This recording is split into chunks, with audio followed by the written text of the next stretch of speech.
Yeah. Hello, everyone, and welcome to the Guardian Angel League. We're here for the birthday bash. My name is Leah. I'm one of your casters today, also known as Windflower Leah, and I'm here with Invective. Invective, you want to say hi? Hi, Leah. Hi, everyone. Yeah, I'm really excited for this birthday bash with you. This is the sixth anniversary of the founding of the Guardian Angel League, and I think that's a wonderful occasion to celebrate. It's also the start of a new set. Set 17 has been out for a little more than 2 weeks now, and we've gone through one patch cycle. I hope everybody's ladder climb is going well. Yeah, I'm stuck in platinum right now, so it's going okay for me. I hope everyone at home is having fun with the new set, and also our competitors are gearing up currently and ready to play in our first game. But we should probably go over the rule set for this tournament because there's some unusual things going on here, right? A little unusual if you are familiar with some competitive formats, but this is like usual for maybe half of Gal's tournaments. We have 4 games today, um, 32 players, and those players are going to play 3 preliminary games before points carry over to a final lobby. And in that final lobby, we are going to be determining the winner, distributing some prizing, etc. I think that this definitely takes place for a lot of Gal tournaments, and Mm-hmm. uh, yeah, I mean, you may be This is familiar this with this is the kind of format, you usual may not. thing. This is the Yeah, usual thing. yeah, this is the usual format, but we also have bounties today, and that's what I wanted to talk about. They're pretty interesting. You can see them on the screen here. So, every time someone scores a bounty, they get this little cupcake, as you can see next to them. And we have 4 bounties today. They can only be claimed once. The first bounty is a first place with 0 active traits. You get 200 treasure tokens. A 3-star 4 costs another 200 treasure tokens. A 3-star 5 costs, which is 300 treasure tokens. And then a 100 HP win, another 300 treasure tokens. So, I guess the amount of treasure tokens you get is like it lines up with the difficulty of the bounty, but these can only be claimed once for this tournament. Yeah, I would say that these bounties are going to be pretty fun. I think that there's certainly a degree of difficulty to some of them that may mean we're not going to see one of them today. But at the same time, like a 100 HP win, that's just something you could get if you play like really fundamentally well. You have a little high roll. If you get a 3-star 5 cost, you might also probably win with no traits in. But I would caution our players, right? Mm. Sometimes if you are chasing a win that has no traits, I was on ladder fighting someone who had 2 3-star 4 costs. I believe it was a 3-star Riven and a 3-star Tom Kench. And I know 3-star Tom Kench has been buffed since the time I fought him, but I would say that those 2 units did not actually constitute an entire team. So I was going to lose that game until my opponent decided to try to style on me and give and just play those 2 units. And then they lost, and then they forfeited out of embarrassment. So That that is a was great story. yeah. Great word of caution to our players. We are going to be getting into our lobbies shortly. Uh, but here they are. 4 lobbies for you, and there are a lot of returning names, but I'm also very excited to see some faces that I'm not familiar with. Yeah, there's definitely a lot of returning names here, and we have 4 lobbies to choose from. So, Invective, is there one that comes to mind for you when you're looking at this list? I kind of like Lobby A. I definitely recognize a lot of names in Lobby A, Yeah, personally. I would love to watch Lobby A. I think that I'm actually not super familiar with all of the players in that lobby, but I know Coralie. Yeah, Coralie's there. I remember Catgirl Faye as well. Those are 2 big names for me. I guess in Lobby B, there's Bisou and Twonky. Um, Yeah, if you have another idea, we can go with that. But Lobby A, I'm good with as well. Let's run with Lobby A. Happy to follow your Yeah, lead. you can choose game 2. Don't worry. Okay. But yeah, so you saw the pricing a little bit earlier. Maybe we can go back to that as well. We didn't really highlight over that. First place will be taking home $50 on top of the bounties we have with the treasure tokens. We have cash prizes, so First place $50, second place will be $30, third place will be $10, and fourth place will be another $10. So third and fourth are essentially tied. So there's a lot to be fighting for in this tournament today. I'd say that first place is definitely worthy of a birthday present. Second place, $30 is good enough to do some shopping. I have never given a $10 birthday gift before, but I imagine that you could do it if you became really resourceful.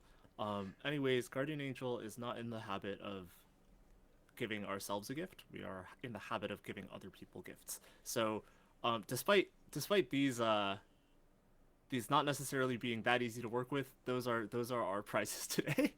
Listen, the gift is the time that we spend together having, fun games going on and the entertainment us casters get on the caster's desk. I love the look on your face. Do you not agree with me, Invective? No, I agree with you 100%. I am smiling because I'm having a lovely time casting the birthday bash with you. I'm so glad to hear that. I'm so glad. And I hope for all of you watching at home that you're also ready. We're going to have 4 games. We'll see their levels of intensity. I wonder how hard people are going to be gunning for those bounties. I'm very curious because I don't know how you're going to get first with no traits. Yeah, I think as for the 3-star forecast, you may be familiar with one of the god encounters that are like the god boons that you end up getting in set 17. Set 17 has um has several god boons that you are able to get throughout the course of the game. They've replaced the carousels. And one of the things that you can select is Thresh's Seat, which is something that replaces Pandora's Bench. It is currently offered only in Stage 3, and it may not be here forever, considering that when it is offered, almost everyone I've seen will take it and then play some Pandora's Bench to go for a 3-star 4 cost or better. That is one way that our players could achieve that goal, and although we didn't foresee that when we set the bounty, um, there's always another path to victory in TFT. It's curious you say that because I've played quite a few games of set and I don't think I've seen Thresh's Bench at all. I've never been offered it, I don't think. So I would be curious to see if it pops up today. I want to see how it works. If it's just Pandora's Bench, but from Thresh. Yeah, I mean, like it will just be Pandora's Bench, but from Thresh, and it is like a 2-slot only kind of deal. So it's Hmm. not the full power of Pandora's Bench, but I really do feel like it's like most of the way there. Can you also have the Pandora's Bench augment? No, Pandora's Bench got removed. It was removed this It set. was That removed. explains why I haven't seen it. Okay, I see. That is tragic. I mean, I think that if or when there's a lot of backlash to Pandora's Bench. I can't imagine Yeah. that anybody's gonna feel too badly about it today, but I would say that Thresh's Bench is the one that might be like a little bit more contentious, and Pandora's Bench is something that's been around for so long that I feel like Hmm. players know and love when Pandora's Bench does play a positive role in their game. Yeah, for sure. And yeah, I guess we're gonna have to see. I know Thresh is, speaking of god boons, is the god that gives you random rewards. So I guess that's one of the random rewards you can receive. And then otherwise, there's just so many different things they can give you. What about some of the other gods? So I think that some of the other gods, like Kale, used to be able to give you a radiant item, but now she just gives you AD and AP for the number of unique items that are on your team. I think that this has like a lot of upside. If you can imagine a game where you get a bunch of emblems, where you get the augment sweet treats, and then you cash out a Kale bounty Ooh. or a Mm-hmm. Kale boon, I think that those are like a combination of things that work just so well together. Um, it does mean that you're gonna have to play a composition that can itemize a lot of different units.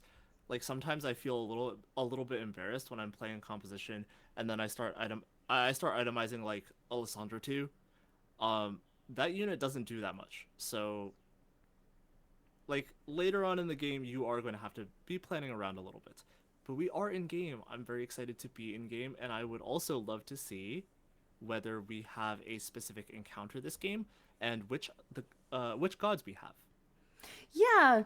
Um, this is game one of our birthday bash today, and so I'm not sure if that reveals what gods we have. The But two gods cost we start have is our will, encounter. yeah, and survivors are augment for Bob Jr. I think Yeah. that this is, uh, well, I can only remember one time Survivor has been really good. Survivor was really good at the Paris Open because there were some lobbies that didn't have all their players, and they started with less than 8 players. Or no, they started with 8 players, and then the like seventh and eighth players would like whoever wasn't there would just die. That's the way they had it set up. So you would already get like part of your survivor on 2-1, and it was very good to know that. That changes the balancing of the augment. Um, Bob Jr. Listen, won if her you first can round survive, though. it's a lot of gold. It is a ton of gold. But one of the really hard things about this augment is that you don't know when it's going to take place, right? When three Mm-hmm. people die, it could be on 4-5, and it could Mm-hmm. be on 6-1. And Right. that means that you might be like really, really delayed, hoping for somebody who like lost streaked for 10 rounds to finally die out. But they've been turning around the game and they've been doing damage to you all the while. Bob Jr. making a Poppy 2 here. Only Psionic active, and it's not the one you'd play with Victor. I'm actually not sure which one this is off Yeah, the I top of my think this head. is the malware matrix. I'm not going to claim that very strongly, but this one, if I remember correctly, reduces the armor by a flat amount every time you do an instance of damage. I've been informed that this item is really strong on units like Graves, where Graves will be able to splash a bunch of units with both his auto attack and his ultimate. Hmm. Yeah, I know that there is a comp that plays Pike Reroll, but you specifically need the Pike Hero Augment. This is TFT Kitten's board, and I believe that is AFK. Yeah, so one more round. I guess TFT Kitten's not really here right now to put anything on the board. Uh, yeah, TFT Kitten could be taking a bathroom break, could be walking the dog, could be petting the cat. I think that actually the last one seems the most likely. But no, we're not gonna have to make any decisions until one round from now. We took three Stargazer in. Stargazer, and just in general, one cost reroll. This set has been really popular. There are multiple one cost reroll boards. I think that there's the potential for even more to exist if some balancing changes happen. Like I know people have been talking about like Ezreal and Cho'Gath reroll as well. Because Stargazer is one of those low cost rerolls. You're mostly looking for Jax as your main tank because it's 2 cost, and then you have Twisted Fate and Talon as 1 cost reroll. So Yeah, Stargazer is really fun. I think that the one cost reroll to me it's not quite as fun as a 3 cost reroll when you mm. reroll oh, and here we have our gods. I'm very happy to find these out. Yasuo and Varus. I think that these actually both really reward rerollers right now. Mm-hmm. Um, as long as you are able to make a strong tank and a strong backliner, concentrate power in like 1 or 2 units, maybe 3 units, but like 1 or 2 units. I think that these guys are both really strong. Yasuo, well, if you're playing Stargazers, your positioning is like kind of committed already, and that does also go well with Yasuo being able to place hexes on the board, and like this cosmic hex will give your champion both a percentage of their Ooh. overall health as well as permanent health stacking. So as long as you're willing to commit to this, like it's so good. Yeah, Coralie, by the way, this is Coralie's board, has that training dummy. It is the tower. Um, it zaps for 5% max health. That is a big zap. And then we also have the Yasuo Hex, which gives 10% max health, I believe, and also 35 permanent health per round. So ideally, that is a hex that you place early and you just have one tank that you keep in from the beginning and just beat them up. It's kind of like cooking pot almost, but it's like a hex from Yasuo. So Mordekaiser might just be that tank. I wonder if we're gonna be playing the LeBlanc board. That LeBlanc board would be really cool to see. I think LeBlanc is also just a lot of fun. Um, True. as for Coralie's spot though, she's going to need to pay a lot of attention to her upcoming round. We have two win streakers, Chekhov's New and Coralie, and I would love to see them battle it out for that 5 streak on this round. This is Catgirl Phase board. Looks like this is definitely going to be a Stargazer reroll because I see all of the units that you'd be rerolling and very many of them. So you do have some Nova units as well as the ones I mentioned earlier. So you have Aatrox and Caitlyn. And yeah, this actually looks like really good progress. We're only on 2-6. And Jax has a Gargoyle as well, which is, you ideally want like 2 Gargoyles and a Crown Guard on Jax. So this is looking like an interesting spot, but I think that means we might potentially have some people contesting each other. Yeah, I've been terrorized by a lot of Jaxes. I think that this unit is so strong and was really strong, particularly before like this past B patch. Um, I think he's still good, but yeah, those items that you mentioned are going to be playing a big role in making him as powerful as possible. And up here we do have Chekhov's news spot. I think that this does lean towards that Primordian reroll. The variation that we've been seeing recently is to play Kaisa and Cho'Gath. You can reroll Cho'Gath.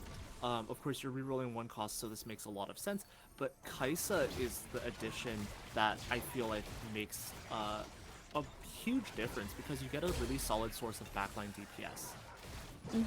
And yeah, there's that Bel'Veth 4/3 Primordian, and once you have 3 Primordian fielded, you actually receive a 1-cost unit.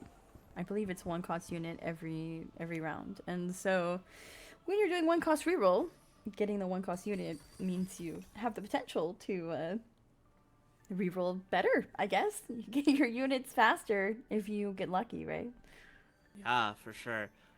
Varus is also just so conducive to helping players reroll.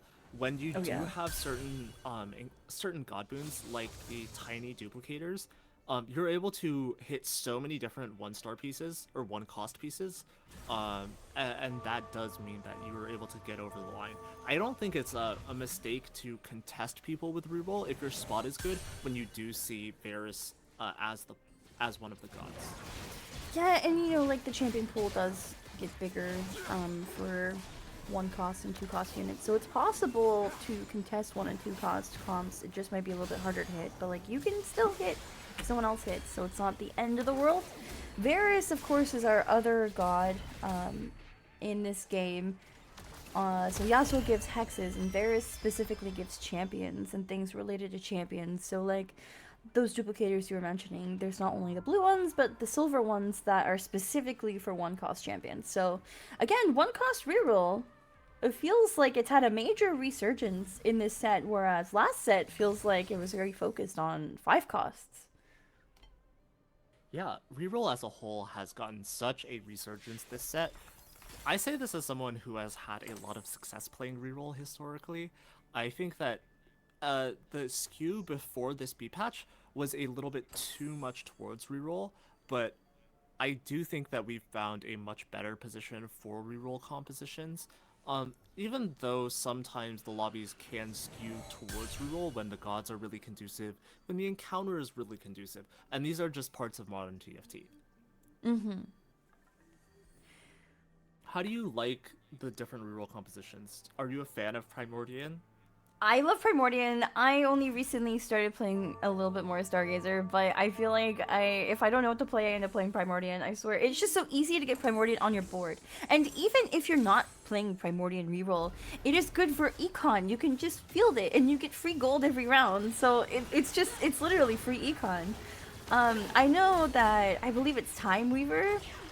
People were abusing that a little bit before the B patch to just basically farm XP, because the XP that you get with like those cores every round, people were taking advantage of that and just basically fast knighting with those cores. But I think they brought that down a little bit, and now Primordian just feels even better. And Stargazer does feel good. Stargazer is very dependent on what I'm not sure what you would call it. but there's like different versions of Stargazer you can get in a game, and whichever one you get that game is basically going to determine if it's feasible to play at that game or not. Because there's some that just don't work with the comp, Yeah, the formations. the formation. Yeah, I think the idea is that they're like fictional constellations, which in yeah, my opinion is the coolest design they've had for like a varying trait like game by game.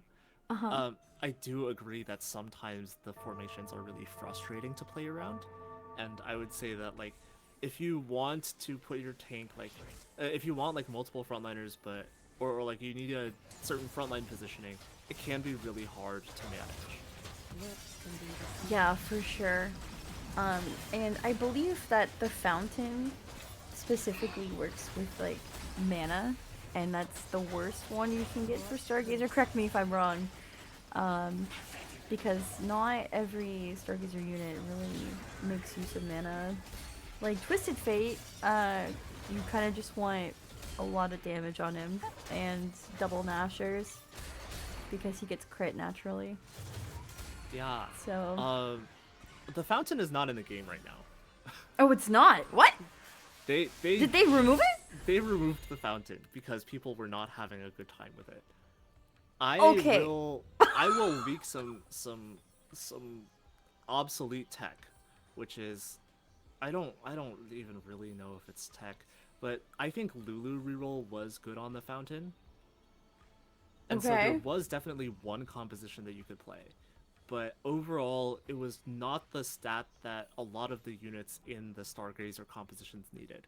Like, Twisted Fate could use some mana, but Twisted Fate's itemization was already like Nashor's Nashors. And Nashor's Nashors was like enough to get you a lot of the way towards like those powerful casts. And all of those other Stargazers, like the Medallion, like the Boar, would basically buff his ability to get through tough frontline units in one shot. The Medallion was, or the Fountain was not doing that, and so that was very frustrating for people who were just trying to play the trait. And it was Hmm. way frustrating for people who wanted to play Zaya. I think that's maybe the biggest reason that they removed it. Is like people love playing around Zaya, and it's really hard to play Zaya, who is a unit who gets mana locked, who is a unit who doesn't really need to cast every 2 seconds, but has a powerful cast that takes place over a little while, um, and amplifies her auto attacks. So like, yeah, that one's just not it for Zaya. Yeah, that makes sense. Also, this is Coco's board. I believe this is the first time we're looking at it. I'm very curious what Coco's goal is because I see that we're rolling above 50 gold and we're looking for Zoe and Leona 3 at the moment. We also have LeBlanc on our bench. Um, I get that this is Zoe reroll, but I feel like if you're rolling for a 2 cost unit, you'd want to go to level 6. So, yeah, I'm very curious. We're also looking for Mordekaiser, maybe? Yeah, Mord Mm. 3. So, and Um, we also took Varus, Champ Dupe. yeah, I do have to say that I think Coco selected a hero augment. This is gonna be the Shield Maiden. Oh, Um, is that the Leona hero augment? Is that why? Oh. yeah, I think that this one isn't necessarily that easy to play around. Um, and I think part of the reason is that it just hasn't been out for very long. It hasn't been Hmm. out for more than a few days at this point, and so maybe Coco is not super familiar with the items that I think this Leona variation needs. But I believe this Leona variation turns her into a fighter, and that means that these Yeah. items, which are more tanky, they don't get as much value on her as they would if she was a standard one cost, like the way that she always is when you play her Yeah. as this incredible frontline for compositions like Timo or for compositions like LeBlanc. So, yeah, this is a situation where Coco might need to use the upcoming Wolves round to pivot away from these tank items for Leona and maybe onto something like a Bloodthirster. Maybe onto. I'm not even sure which, like, damage type this Leona ends up being, but these sort of bruiser items that you tend to see. Right. Yeah, I didn't realize that we had a Leona hero augment here, but that makes total sense why you'd be rolling on 5 then to try to get her 3-star and then also picking up Zoe's along the way if you can. Um, Because usually, I believe that Leona as an arbiter, you can play her in like the LeBlanc comp, which is a fast 8 comp, and yeah, you don't normally reroll for her. But in this case, if you have like an augment that makes her like a fighter, you'd want fighter items. You'd want her 3-star. And you know, the unfortunate thing is, I feel like, and maybe this is just me, in this set you have a lot less control over your items, because you don't have that carousel phase, and if you're like not doing as well, um, like if you're loose streaking, normally with carousel you could go first and pick what item you want, right? But in this case, you're just kind of like given the option to maybe have an item. Maybe you don't even select the god's boon that gives you an item, because not every god focuses on items, and so you're really just like left like slamming what you have for the most part, and you have to like pick a comp based on what items you see. At least that's how I feel. I don't know if that has reflected your experiences. I think that's really interesting. I do think that when you were like the first person on the lost streak, like the person in last place going into the carousel back in the day, yeah, I feel like you had a lot of control over what you got. A lot of the time, the carousel does have like a representative sample of all of the items in the game, and so that means that if you are first pick, you are probably going to get like the bow that you need or the rod that you need. But I do think that right now you don't necessarily have that first pick potential, but you do end up getting like these component anvils, right? Hmm. And then those component anvils are like going to get you 75% of the way there. Sometimes they troll you a little bit. Sometimes they are like frustrating to play around, right? Mm-hmm. And then I also think there's another really valuable resource, which is the treasure dragon. So let's say that you slammed a lot of those items and you got value out of those items as you're supposed to, but they're not ideal. Maybe you're missing anti-heal, maybe you're missing like shred or sunder, but you have the opportunity to play around the treasure dragon, which is that 4/7 round where you reroll to select different item components, uh, or like a combination of item components and gold. And so if you plan ahead with those, I think you can get a lot of value out of that and get those best in slot items that you feel like you may have been missing up until that Hmm. Yeah, that makes sense. I guess it's just like a different kind of control you have. Also, we didn't comment on it as it was happening on screen, but we did just see Caitlyn 3 come out, level to 6, Jax 3 hit, and now Kakarot Faye is up against Coco, who did hit that Leona, but I believe still doesn't have. I would need to look at the items again. But yeah, this Jax is a beast now with Sterak's, Crown Guard, and Gargoyles, and 3-star. One off of Aatrox 3 as well, so I think Kakarot Faye is honestly in a really good spot. Yeah, I think Hackgirl Faye really got it together. I would say that these aren't like maybe the typical best in slot TF items, but I do think that they're Yeah, going to get you a fair amount of the way there. Catgirl Faye also just has um, the advantage of like being really locked in on this composition, right? I don't think we're necessarily trying anything new um, for the first time, but I think that has a lot of advantages in tournament play to be able to do something that you're familiar with. Coralie, however, I think this is actually a hard position to judge. Coralie has been streaking for 10 rounds and only just started losing. But this is a situation where you need to be able to figure out how much am I willing to roll on level 8 for this LeBlanc that I definitely can play around. And on the other hand, I could go to level 9 and play around Vex, but Vex is also a unit that hasn't or that has been nerfed a little bit. She's not as strong as she was in the first patch of the set, and that means that if we get to level 9 and we have a power trough where we don't hit all of our units immediately, this could get a little dicey. yeah. Also, the reason I was laughing, by the way, is because Coralie, remember, took that one that like the tower, which zaps enemies, right? And then I forget the name of the augment, but Coralie also picked the augment that gives you 2 training dummies that jump into the opposing team and stun them, and then that means the tower also jumps and stuns, and so Coralie just has like a bunch of training dummies that are just like going full speed into the enemy team at the start of each round. It was very entertaining. Yeah, it's really fun.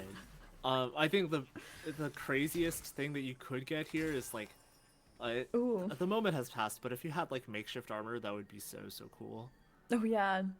Here's TFT Kitten's spot. It looks like this is actually Urgot reroll, which with this V patch, I feel like I've been seeing a lot more of it. And TFT Kitten did pick Varus here. Actually, if you look on the right, you can see um, which god players chose at least twice, if not all three times, by the little icon of the god beside their name. And many people chose Varus, which does benefit reroll. But you can see those duplicators on the left side of the screen.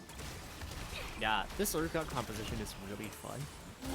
I'd say that maybe one of the big challenges for TFT Kitten right now is that she needs to be able to get online some items for this Urgot.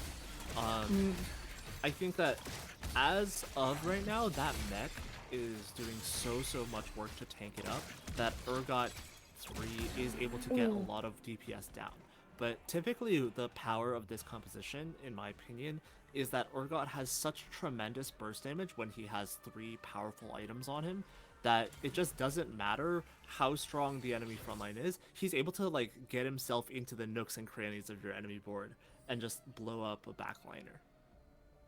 Yeah, and even with just an IE and a BF sword here, that Urgot definitely just steamrolled over Catgirl Phase board, who we know just power spiked as well with the Jax 3 and everything. So I'm a little bit afraid of this board. I haven't had the chance to play it yet, but it looks really good. And of course, we are 2 off Aurora 3 and 3 off Maokai 3, and we do have that champ dupe on the left there for 3 cost or lower. So I think we're going to be able to hit them. I noticed TFT Kitten didn't actually need the 1 cost duplicators and just essentially used them for econ, made 2 Rek'Sai 3s and sold them, so.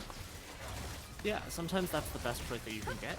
And one thing about Urgot is he is like kind of like a side-dependent carry. Um, it matters what side you position him on in a lot of fights. So it might have felt really constraining for TFT Kitten to pick around the Yasuo hexes. And as such, like we're playing just the Varus augments, just getting as much econ as possible. Well, here's our dragon's bone. And also, I just wanted to give a shout out to Witch of Moths, the first person to go out on 4-6, unfortunately. Um, yeah, that will be game 1 for Witch, and then we're getting down to the line for some of these other players. Coco on 21 HP and Bob Jr. on 26. So only a couple lives left, but Yeah, it can be really hard to play in a tournament. Maybe if it's your first time. Sometimes you just go eighth. It yeah. could happen to anyone, and there are a lot of players who hit their power spikes really hard in stage 4. So I can see why like the difficulty of the lobby would just like suddenly level up, and then you're in a pretty tough position if you haven't necessarily been able to keep up. Yeah, for sure. Also, it looks like Coco fixed the Leona items here. Those are proper attack fighter items, Sterax, Titans, and BF Sword. So, and we have a Vex on the board now as well, and 2 Morganas just aura farming on either side of the bench. So, Yeah, they are definitely farming some aura. I think that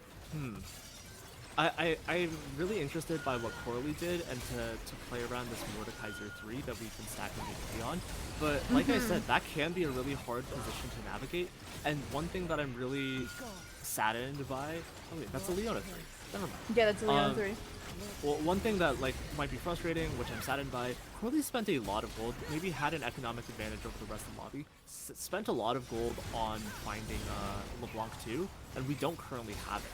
So even though we Oh, are yeah, you're winning this right. fight, I think Corley's position has become a little bit worse in the lobby.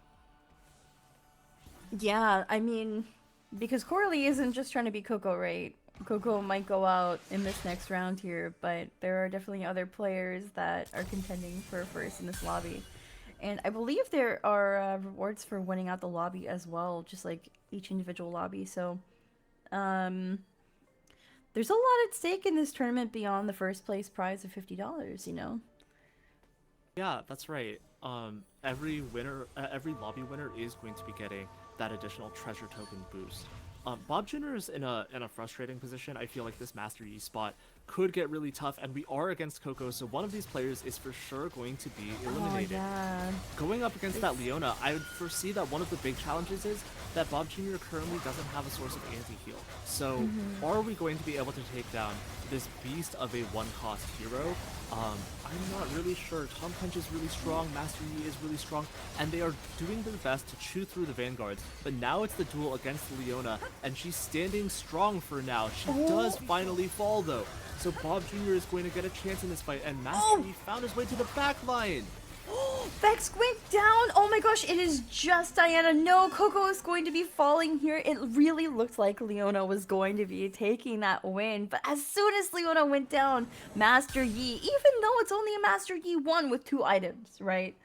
Was able to find his way to that Vex in the backline, which was the only other damage on Coco's board, and just managed to hang in there. Now we have a Tom Kench. I think it was Tom Kench too. What did we just get? Was that Maokai too? We No, we got still have Tom Urgot Kench too. 1. We got Urgot 2. Urgot too. Yeah. This looks like Um. a lot like my Master Yi game from the other day. I was on level 8 and I rolled down a bunch of gold and I never found Master Yi, even though nobody was contesting him. And it's really fun when that happens. Yeah. Sometimes that's just the story of the game. I don't know how to explain it as much as anybody else knows how to explain it. Sometimes that just happens, and it can be very very frustrating. But a little bit Oh, of man. bad luck is part of teamfight tactics. Yeah, and it looks like Bob Jr., despite taking out Coco, is unfortunately going to be going out in 6th here, unless Keropi is also taking a loss here. Oh, actually, Keropi falls beneath Bob Jr., so Bob Jr. will be out in 5th, Keropi in 6th, but we do have our top 4 for game 1. Yeah, and I believe that there was a pretty big discrepancy in the lobby power here. All of these players have a ton of HP. And I think Coralie might actually be in the least advantaged position where Mm. we've been win streaking for so long, but now all of these players have these like big powerful problems for us to deal with, and we don't have the LeBlanc too that gives us the ability to deal with those problems. So yeah, I'm not sure what we're going to do from this spot because if we go through the compositions that we're going to be fighting, they're all powerful reroll compositions with a lot of upfront damage. And it's not enough to just have a frontline that's going to stand up to them because frontliners don't have a way of regenerating all of that HP. We need damage. And I hesitate to say that this LeBlanc is going to be enough against the Primordian reroll, for example. Yeah, the Primordian reroll, I believe that board hit everything. I would definitely want to look at it going into 5-6 if we can. But I do think Coralie is going to be taking a loss here. You're right. This board is not going to stand up if you're playing, your standard level 8 4 cost. Oh, but there's a LeBlanc! You really need the 2-star 4 costs for your spike, right? But there's the LeBlanc. We're still missing Nunu as our main tank. Thankfully, I believe that purple aura underneath Leona there is the Yasuo Hex that gives permanent HP. So actually, Leona, having hit 3-star, is currently our main tank and is getting a ton of HP every round now. So maybe it's enough to hold out till we get that Nunu. I'm not sure. It's it's possible. I won't rule it out, but I think this Urgot fight might be one of the most challenging fights. That said, Urgot is so far away from LeBlanc at the start of this fight. Is he going to be able to find a way all the way over there, go through Leona to take out that backliner? Because this Leona is still standing really strong. LeBlanc Oh has yeah. scaled up a lot in this fight, and she's currently doing a lot of damage to everybody else but Urgot. Now she's on the Urgot, and Urgot doesn't have a way to sort of jump past Leona at this point. Yeah, there's no anti-heal right now to take care of that Leona with double Spirit Visage and Gargoyle, and so that Leona was just tanking everything, and Urgot unfortunately was not able to eat through her tankiness. So I think that does put Coralie way back into the game. Kakarot Faye, I would want to say that like some of the decisions we made to itemize this composition are now coming back to bite us a little bit. I feel like some of our other players have an item quality that is a little bit stronger, and that means that Kakarot Faye needs to find something important on this level up, right? Yeah, so it's interesting. Kakarot Faye to take the Giant Slayer augment, so that means Giant Slayer, which normally only activates against tanks, will now, you know, do a lot of damage against just anyone. So you don't have that HP threshold anymore. And TF and Caitlyn 3 both have Giant Slayer, so maybe it's not all bad. But normally, yeah, you want not Shojin on TF. You actually want that Shojin on Talon. Uh, Caitlyn's items are like okay, but I mean this is kind of what happens. You have to work with what you're given. Yeah, it can be really tough. I am interested in seeing this matchup, and I would point out that Coralie did just upgrade all of those training dummies to 3-star, upgrading their HP here in stage 6. That can be a really big power spike for boards that index into those training dummies, and if you look at the way the fight is going, Leona's HP has not gone down. Oh, She no. might survive until the end of this fight, and the Stargazer reroll is just in a significantly worse position relative to the rest of the lobby at this point. The Talon, jumps into the back line and causes that bleed, but if you jump to the other side of the back line and not to the LeBlanc 2 with 3 items, I think you're gonna be sorely missing out. So I think maybe positioning could help that Stargazer reroll just a little bit if Talon can get to that LeBlanc faster and chunk her down. But yeah, it's gonna be a mind game and a half there. Here's Chekhov's new board. This is our Primordian reroll. We have 2 items on Kindred already. I believe that's Kindred 1. Yeah, that is Um, Kindred 1. I think we have a long way to go to cap out, and that's a good thing yeah. for Chekhov's new. We're going to level 9, and that's where we're going to try to spend our gold, not just to find Kindred 2, but I think there are a lot of legendary units that can make an impact on this board. I Oh, think yeah. we may already have one of them. No, we do not already have one. I think Shen can make a really big Yeah. impact on the board. I was gonna say that. Being able to buff these units in ways that are impactful to them, giving Belveth and Briar some attack speed and arm. Is it armor? Oh! Oh! Wait, this is so close! Oh my gosh! Coralie falls! We were actually able to chunk through that Leona. Primordian, on top of giving you these, units every game, you saw that Teemo pop up. You Whoa! also get a bunch of, oh my gosh, wait, is that Grace you? Hello? You also get a bunch of, I don't even know what to call them. They're like nefarious little dogs, like little summons, but they're not like actual units that get summoned, but they do a bunch of damage to the other enemy. And so that is where a lot of that damage came from, the Primordian trait itself. Yeah, it's sort of just like bonus damage. I think it's just a really cool way of visualizing it that came from like that Vampire Survivors like mini game. Yeah. I think that was, first of all, that was really a fun era. I think it was fun to play that game mode with friends. I'm glad to see them like. I'm always like so surprised by the resourcefulness of the TSC team to like repurpose different kinds of animations and cosmetics in the game. Yeah, it's really nice. These Primordian units are really cool. I wish that they weren't reroll. I feel like at some point I will get tired of them. But as for right now, I'm still very, very engaged. So I mean, we did have Belveth as a 4-cost unit last set, but actually, Kakarot Faye just took a loss here up against our Primordian board, and that is unfortunate. That will be a 4th for Kakarot Faye. And this is TFT Kittens board. This Urgot not quite holding on despite us hitting 3 items on Urgot. Urgot 3. We have Galio 2 with 3 items. We have Aurora 3 with 3 items. We're only missing 1 Maokai and Karma 2. yeah, I want to say we have a matchup right now against Chekhov's new. Oh. I think that this is not an unwinnable matchup. Urgot has a specific dynamic with melee carries where he doesn't really want to be hitting, he doesn't really want to be hit by them, but he wants to hit them. So we'll see if Chekhov's New is able to take advantage, but right now we're starting on the side with all of the tanks. That could be good, that could be bad, but I feel like Chekhov's New does have the better scaling, has two Rage Blades, has a Titans, and that means that when we find damage onto this Urgot, we are going to be scaled up already in the fight, and that can make it so difficult. So TFT Kitten is going to be falling out here. Is it going to be a double kill? Is Coralie going to be going out as well? No, Coralie actually gets that win there. So this is going to be a 1v1 now between Coralie and Chekhov. And yeah, that was really tough to watch. You know, TFT Kitten selling all of the Malachis there, just looking for one more karma, I believe. Didn't hit it, and I'm not sure if it would have helped that much in the grand scheme of things anyway. But here is Chekhov's New. We are rolling down on 9. There is the Kindred too, and we did find a Shen selling everything else that we had. And okay, like we just have a Graves too for fun. I what else? What else can we get here? You know? You know how they like removed Graves' cigar? I think that this is sort of like the cigar on the board for Chekhov.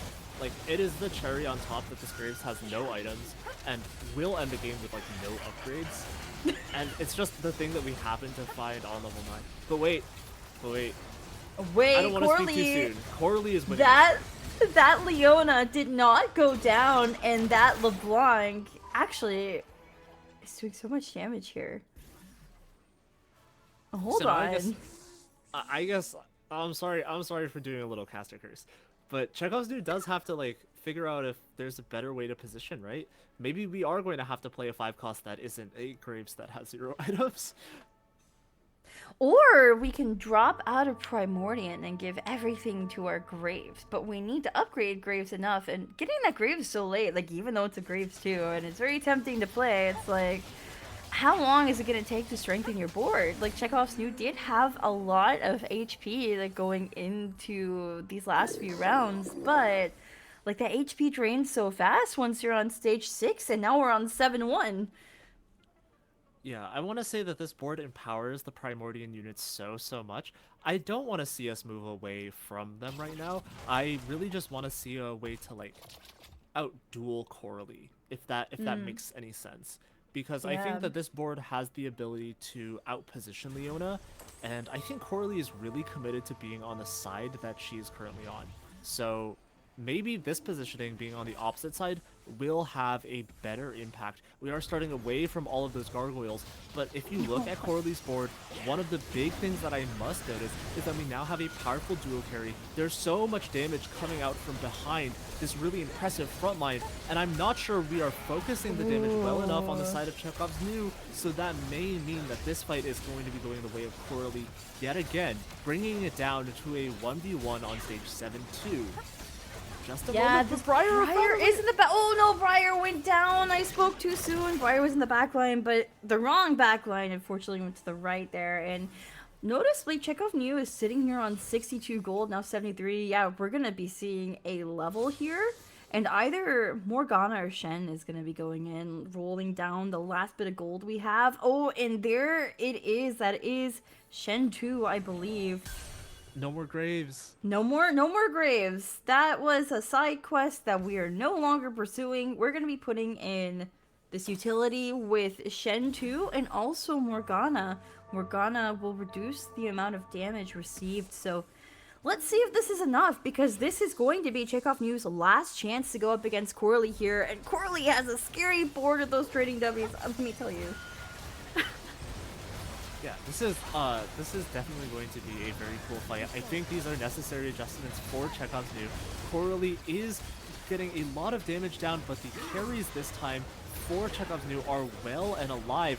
And I think Briar is going to find the same angle onto the backline that she found in the first fight. Her Rogue proc has not yet gone through, and she is getting the right amount of damage onto Karma, onto LeBlanc. Even though Coralie put up a valiant fight to get to level 9 after facing a lot of adversity with those shops, didn't find that LeBlanc for a really long time. She wasn't able to defeat the final boss of this game. She wasn't able to get through those Primordians, those monsters that are attacking the realm. And I think that Chekhov's New did a really good job of capping out, getting to level 10, and playing the right supporting pieces. Yeah, for sure. And it really just it took selling that Graves, I should say. Hitting that Shen too is really huge. But also, I think the Morgana utility was probably really helpful there because what Chekhov knew was struggling with was just survivability, right? Up against that LeBlanc and the Karma too with 3 items each. So finding that Morgana, getting the damage reduction, and also Shen out on the board, that definitely did it. But I do believe we're going to be going to a short break here before game two, so stick around, everyone. We'll see you soon.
Hello, everyone, and welcome back once again. I'm Leah, and I'm here with Invective. We are going to be going into a game two pretty shortly, and actually, we were just discussing behind the scenes which lobby we want to watch because the players did get shuffled a little bit.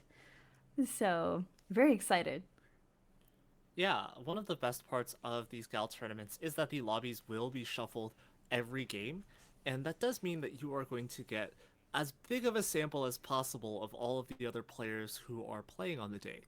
And to me, that makes a big difference in playing like a community tournament where uh, part of the goal is just to be able to meet people in the TFT community, and it makes me really glad. We are going to be going with Lobby D. So very good, very happy to be seeing Twonky in here. But yeah, I think that this is going to be a great show. Yeah, we went with A first, and now we're just going to the end of the line with D, and we're going to be watching some players we haven't had the privilege of seeing yet in this tournament. So, yeah, excited to see what happens. I don't believe that we saw anyone hit a bounty, at least in our game last game for game one, and I'm not sure if anyone else achieved a bounty in one of the other lobbies. So I think those are still on the table. Um, yeah, we're just gonna have to see what happens. But There was if you the need a three-star reminder, five cost. oh wait, there was. Wait, hold on. Can we go back to that screen, please? Okay, so there was no. It was a three-star forecast. So somebody won 200 treasure tokens. Somebody off screen won that. Okay, I think that's the one that surprises me the least. Um, I I It was a swear that corky. Cupcake was on the three-star five cost. I think that three like I was very surprised. I feel like that could have been a first with zero active traits as well. Yeah. I think we just got word that that three-star forecast was corgi. I'm very curious if the player that hit that is going to be in our lobby D actually, because I'm not sure if we know who it was. But that means we only have three bounties left for people to get, and there's only three games remaining, so maybe we're gonna get one bounty per game? Question mark. I mean, if you're anything like me, the only true bounty is crushing the opposition and winning the game. So But true. I do think that, those meeples are very fun to hit. If you remember set 11 when Hui used to be able to paint you a unit, the meeple trait Mm. at 7 meeple allows you to print copies of the meeples. And I think that that is part of the reason why it might be easier to hit a unit that you're already playing on the meeple board. Yeah, Meeple is pretty fun. I feel like Corky's also just like an uncontested forecast unless you're playing like very specific comps. There are not a lot of forecasts, in my opinion, that are really seeing the light of day right now in this set because like, it's so one, two, three cost reroll heavy, and so it's kind of like in a lot of cases you're just splashing in a forecast at the end, um, for most games, right? So for most games, not every game. Yeah, I want to say this patch like moved a little bit more towards forecasts. I Mm. would say Master Yi is the one to really watch out for. Master Mm-hmm. Yi has been very contested in a lot of my games. I would say Corky is also one that you should watch out for this patch. Um, Really? yeah, I think the Corky Riven board where you play around 5 meeple, that one can be really strong. If you have good Oh. itemization for Corky, something like a Deathblade and a Guardbreaker +1, he can do so much damage. I've had him do like 12,000 damage at 1 star, and then you upgrade him to 2 star, and he just carries so many fights on his own. But I would say that I guess he has a few challenges with getting through like the biggest frontline menaces, the biggest bruisers. Like Urgot might be a bit of a challenge, but Corky's versatile. He can do a lot of stuff. I guess that's why you pair him with Riven, who's a rogue, right? Maybe has backline access in some ways. Um, yeah, I guess I haven't really seen that comp just yet. I know Corky was splashed in a few comps before this patch that we're currently playing on, but I was pretty close to hitting a three-star Corky just because nobody was playing him, and it was just easy to pick him up as a unit at that point, right? Um, I remember four cost reroll was really popular last set as well because it was very econ heavy set, and People were just like looking for whatever forecast nobody was playing and re-rolling for it just to stick it on their board. So Yeah, those are always interesting times in TFT when the late game turns into like a battle of defense as much as it is a battle of offense. If you look around the lobby and you see people going for these three-star forecasts, you have a responsibility in my mind to communicate concisely, ping out what forecasts they're going for, and tell the rest of the lobby, hey, this is happening. Get off your boards. Do a little bit of scouting. Figure it out. Um, why because would you kill their fun? because I want LP. That's why. That's what It's I'm really about. funny. It's really fun when like someone is like 1 or 2 units off like hitting that win con and everyone's just like spam pinging like, hey, come here, come look at this, everyone in the lobby, come look at this right now, like this person, you need to look for this unit or it's bad news. But I do Yeah. believe we're heading into our game too soon. Okay, the other thing that I'm gonna stand on is like it's not a crime to Righteous call out path somebody else begins like being with close me. to a three-star forecast. You should do it. I You offer should do it. And, Yeah, many you and the should thing do is, it. like, you shouldn't be a tranquility. coward about it because it's not a crime. You should not Yeah. blue ping and then like hide behind your like anonymity. You should own it and say in the chat, "This is how many copies of the units they have." Um, and so that way, like, like nobody can. People can be mad at you, but people can't be mad at you for hiding. You are standing on business and you're saying like this is a task that the rest of us have to undertake in order to make sure that we all get the placements we actually deserve.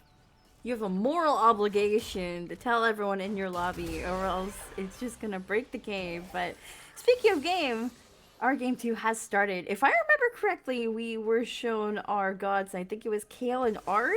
I'm not too sure on the Ari. I think it was Kale and Ari. So items and gold. And our encounter is 5 random 1 cost units. So I think immediately we're gonna be seeing some people aiming for these 1 cost rerolls already.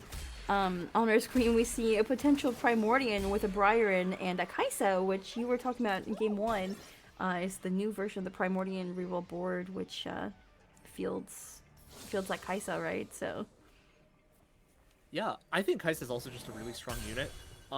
She's playable with like a more vertical Dark Star setup, and I think she just does a ton of damage. She can also be duo carried with Riven, and I feel like one trend that you'll find is that Riven just goes on a lot of boards.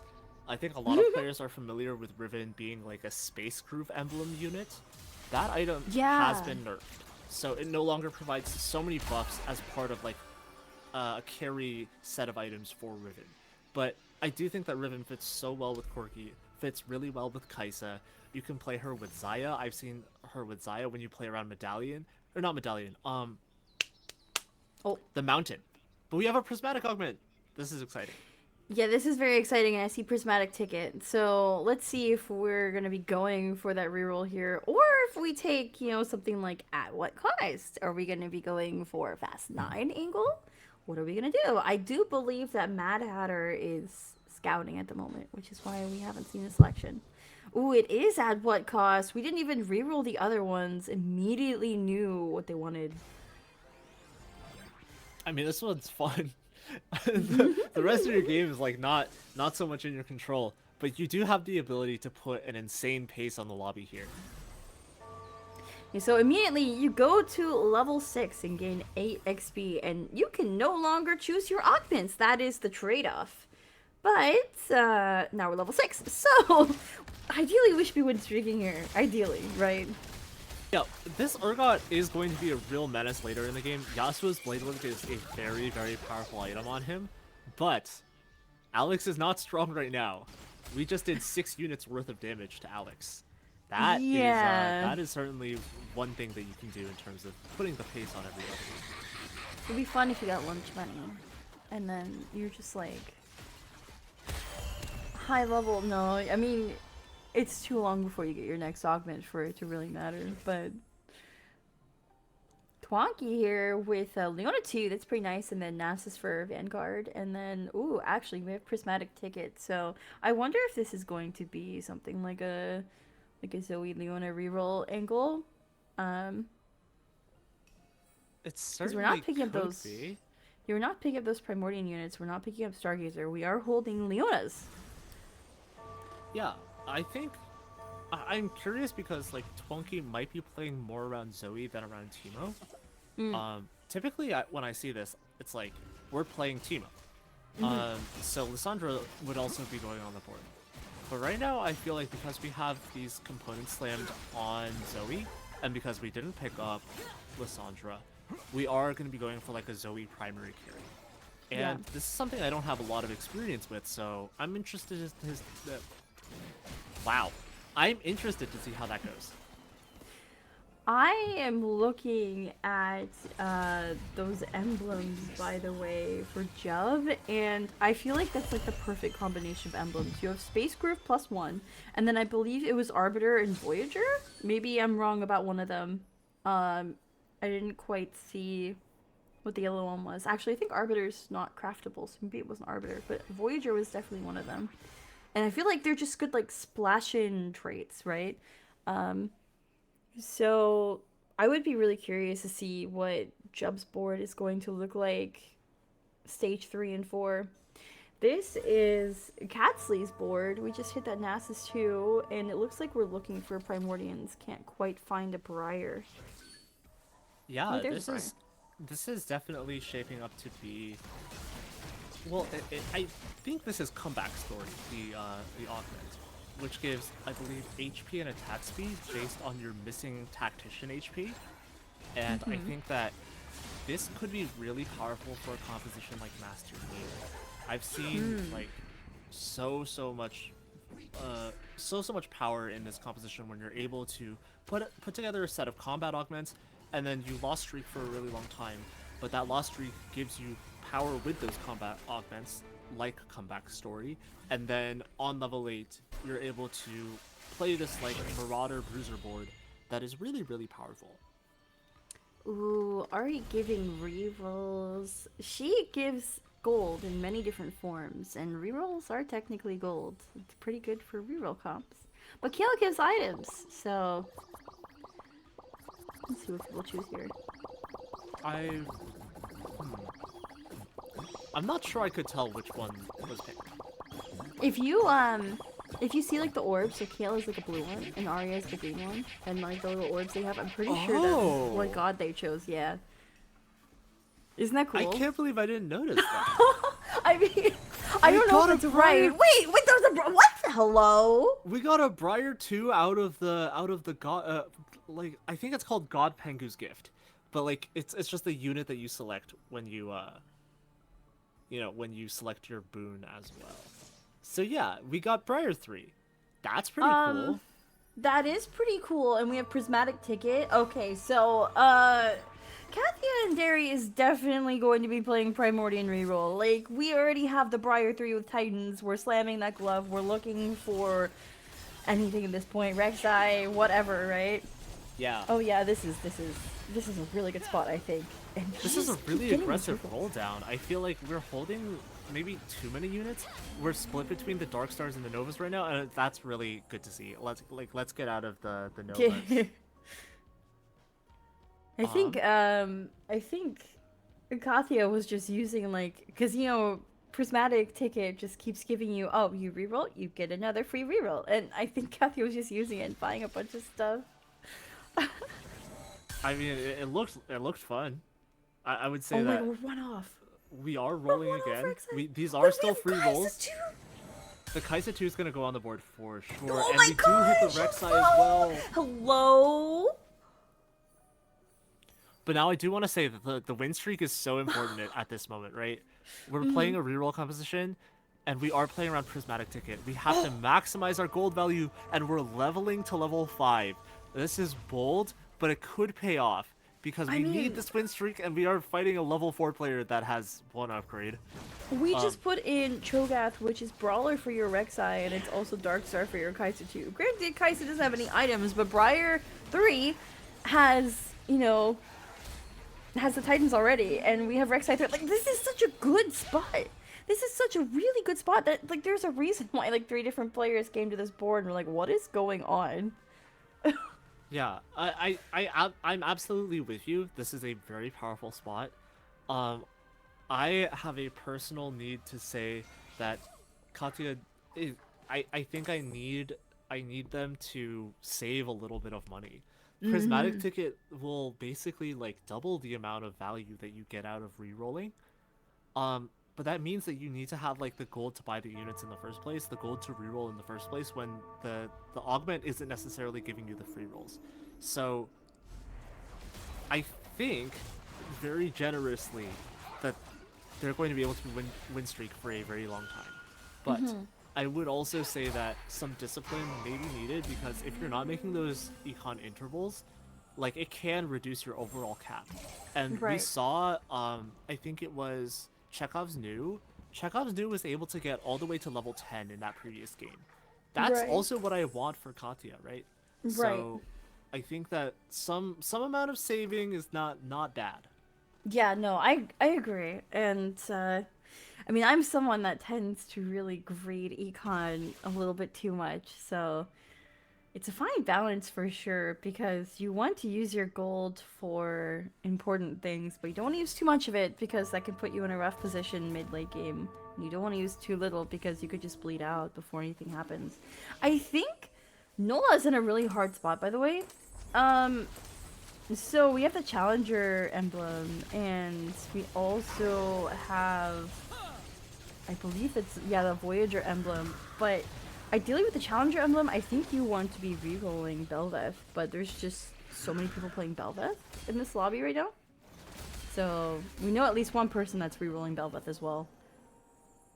Yeah, I think that this could end up being like just a Master Yi spot. It The could be, Edge of yeah. Night Slam, Edge of Night is so powerful in Master Yi, I would say that's like his first core item that you must have because he doesn't have a lot of survivability. And Mm. he gets himself into these pickles where he's focusing like a backliner, but he's also run past his own front line. So when he gets himself into that pickle, you need a way for him to reset the aggro at least once. So the Edge of Night is really valuable. Yeah, for sure. And it looks like we might have an augmented power click here, but I mean, Nola is in second right now in terms of HP. Oh, it's focus fire. We're gonna go for combat. I think that was better. But my concern was that some people really hit like a crazy board already and are gonna be stomping for at least stage 3, right? Um, so I would be concerned with the bleed out, but I think this is good. Yeah. I also want to call out that Nola is playing the augment flexible. That's why we have these emblems.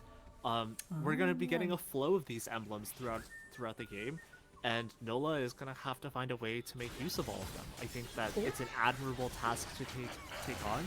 It can be a really difficult task to take on. Sometimes the emblems you get don't fit into the game plan that you've already set out for yourself. And then you have to figure out, is this worth using? But we do have Mad Hatter on the win streak against Rain Candy. I think that this could still be a win, but Rain Candy has a really powerful setup. This Cho'Gath Mm-hmm. has so much regeneration with the Anima Visage and with the Dragon's Claw, and he's able to bite through that cane, or the Rost. God. So that's the first loss for Mad Hatter, and we might be finding out the cost of at what cost.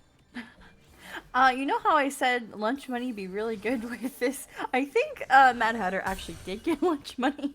Maybe that was the caster's curse coming in, but unfortunately, losing your win streak when you have lunch money and at what cost is like really, really bad. I just think that prismatic augment allowed people.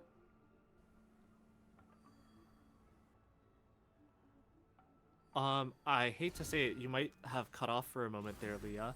I am going to be. Well, we are on Twonky's board, and I think that one of the curiosities with Twonky's board right now is that we're playing around Twin Guardians. So this is a moment when, Leona's itemization has really prioritized building this gargoyle stone plate. I think one of the challenges now is, are we going to be able to get value out of the gargoyle stone plate when we must be playing 2 units in our front line? It's going to be a taller task, and maybe we're going to have to pivot to a different kind of itemization. Yeah. Also, my bad. I think my internet cut out for a moment there. But yes, I am back. Sorry for the technical difficulties, guys. All good, all good. We do have another boon, and a choice between items and XP. I think that this is a moment when a lot of our reroll players, they haven't necessarily hit all their pieces yet. They might still be picking the items, and Mm-hmm. Catsley is certainly someone who's already very committed to their god Kale, but I think a lot of our other players are still undecided. Maybe picking one god at first and then picking the other god now. Yeah, I feel like it's really hard because it just depends on your spot, right? Like, you don't want to take the XP if you still need to be at that level to reroll for your units, but also there might be people like Katya, I would imagine, might have chosen the XP because, like, we saw Katya hit all the Primordial units already in his win streaking, so I think it just depends. I feel like items are always good to pick, items or combat power as well, so. Yeah, there are not a lot of compositions in the game that can have too many items, it feels like. Like right now, I think having another carry is almost always really good, but it's not impossible. So uh, you do still have to be cautious with how many item bonuses you end up taking. And we are going to have an interesting fight between this Urgot and Twonky's board. Leona doesn't feel tanky enough, but Urgot's now in a really vulnerable position. So Urgot is solo frontlining for some reason, despite being our carry here, and I don't think that the Karma is going to be able to hang in there. Twonky is currently 2 Zoes away from Zoe 3. No, wait, no. No, sorry. 4 Zoes away. I think as if we are able to get the Zoe 3 online, we could see some really cool action. But I'm scared because Zoe's not a unit that I believe can can like chew through these powerful frontliners like Cho'Gath. And we know that there's already a Cho'Gath 3 in this lobby, and that Cho'Gath 3 has ended one streak, has Yep. already crushed one dream. So Twonky needs to think about that moving forwards. As for this fight with Catsley, I'm not sure Catsley is going to be able to win this one. We have Misfortune itemized, and I think that this is Replicator Misfortune, judging by her casting twice. Yeah, I don't think Catsley is in a very good spot at the moment. And I know Catsley took that comeback story, so maybe there's some intentionality behind it, and maybe we're gonna be looking for some different units on level 8. But I do fear that Catsley might be in a bleed out spot because, I mean, we've seen some other players' boards, right? And, like, how strong they already are. Uh, I'm a little bit afraid for Catsley, to be honest. Yeah, for sure. I think this is a moment when you're really going to need to decide on a game plan and execute it really well. And we're going to go to level 8, but are we going to go to level 8 next turn? And then we might have the risk of not having enough gold to hit the units and upgrades that we need. Or are we going to wait even one more turn, maximize that first augment value, but then you're putting yourself in a really difficult position where you have no more lives left to lose. Yeah, and I'm not really sure that we got anything we want there.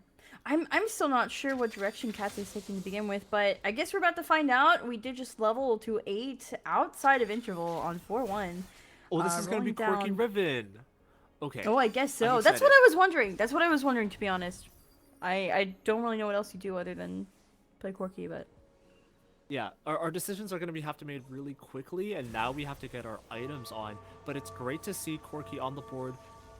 Fate Weaver is also active with the Melio. That's sort of part of what you get through the center of this composition. And we are going to be getting those two items onto Corky, the Guardbreaker, or the Striker's Flail, and the Last Whisper.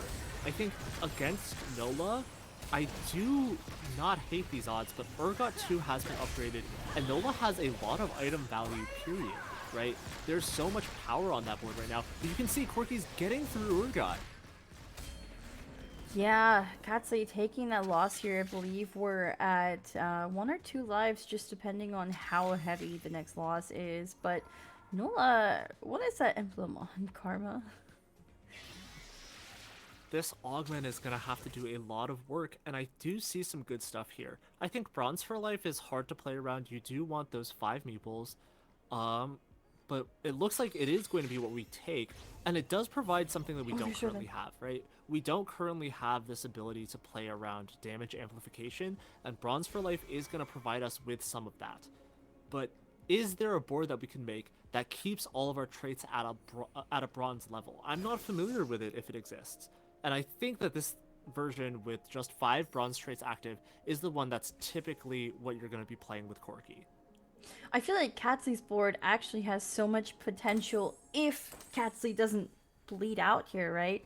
Like you have the Bronze for Life comeback story that is such a scary combination when it comes down to it. But Riven finally getting those items, Rek'Sai's off the board. We have 5 bronze traits active at the moment, and we're gonna have to see if this is enough against Mad Hatter, who has hit some of these units now. I believe that's Navora 3. Yeah, I want to know what our plan is, like who we're going to itemize next. Because part of what makes this position so difficult is that we have 2 items on Corki, 2 items on Riven, and one item on Rammus. It means that, like, I think there's a little bit of optimization that's currently not on the table. And it means that there's sort of damage being lost on both our carries, and a little bit of tankiness lost from our tank. Oh, When... Rammus too, that's so huge. Oh, and the Oh, Corki Corky too! too! This is so valuable right now. It really is. That was so good. And I just noticed as well that earlier we sold Bard. Because he's not going to be going in for a while, of course, and we don't have the econ to go to 9, but it is a little bit sad to see no Bard. I love Bard. I love Bard this too. set. Yeah, this board doesn't really have the opportunity to play Bard Yeah. on level 7 or on level 8. I feel like it is a board where you can move things around to play Bard on level 9. Right. I don't know what else to do with the tier and the rod as well. I think we're gonna have to get some good items here.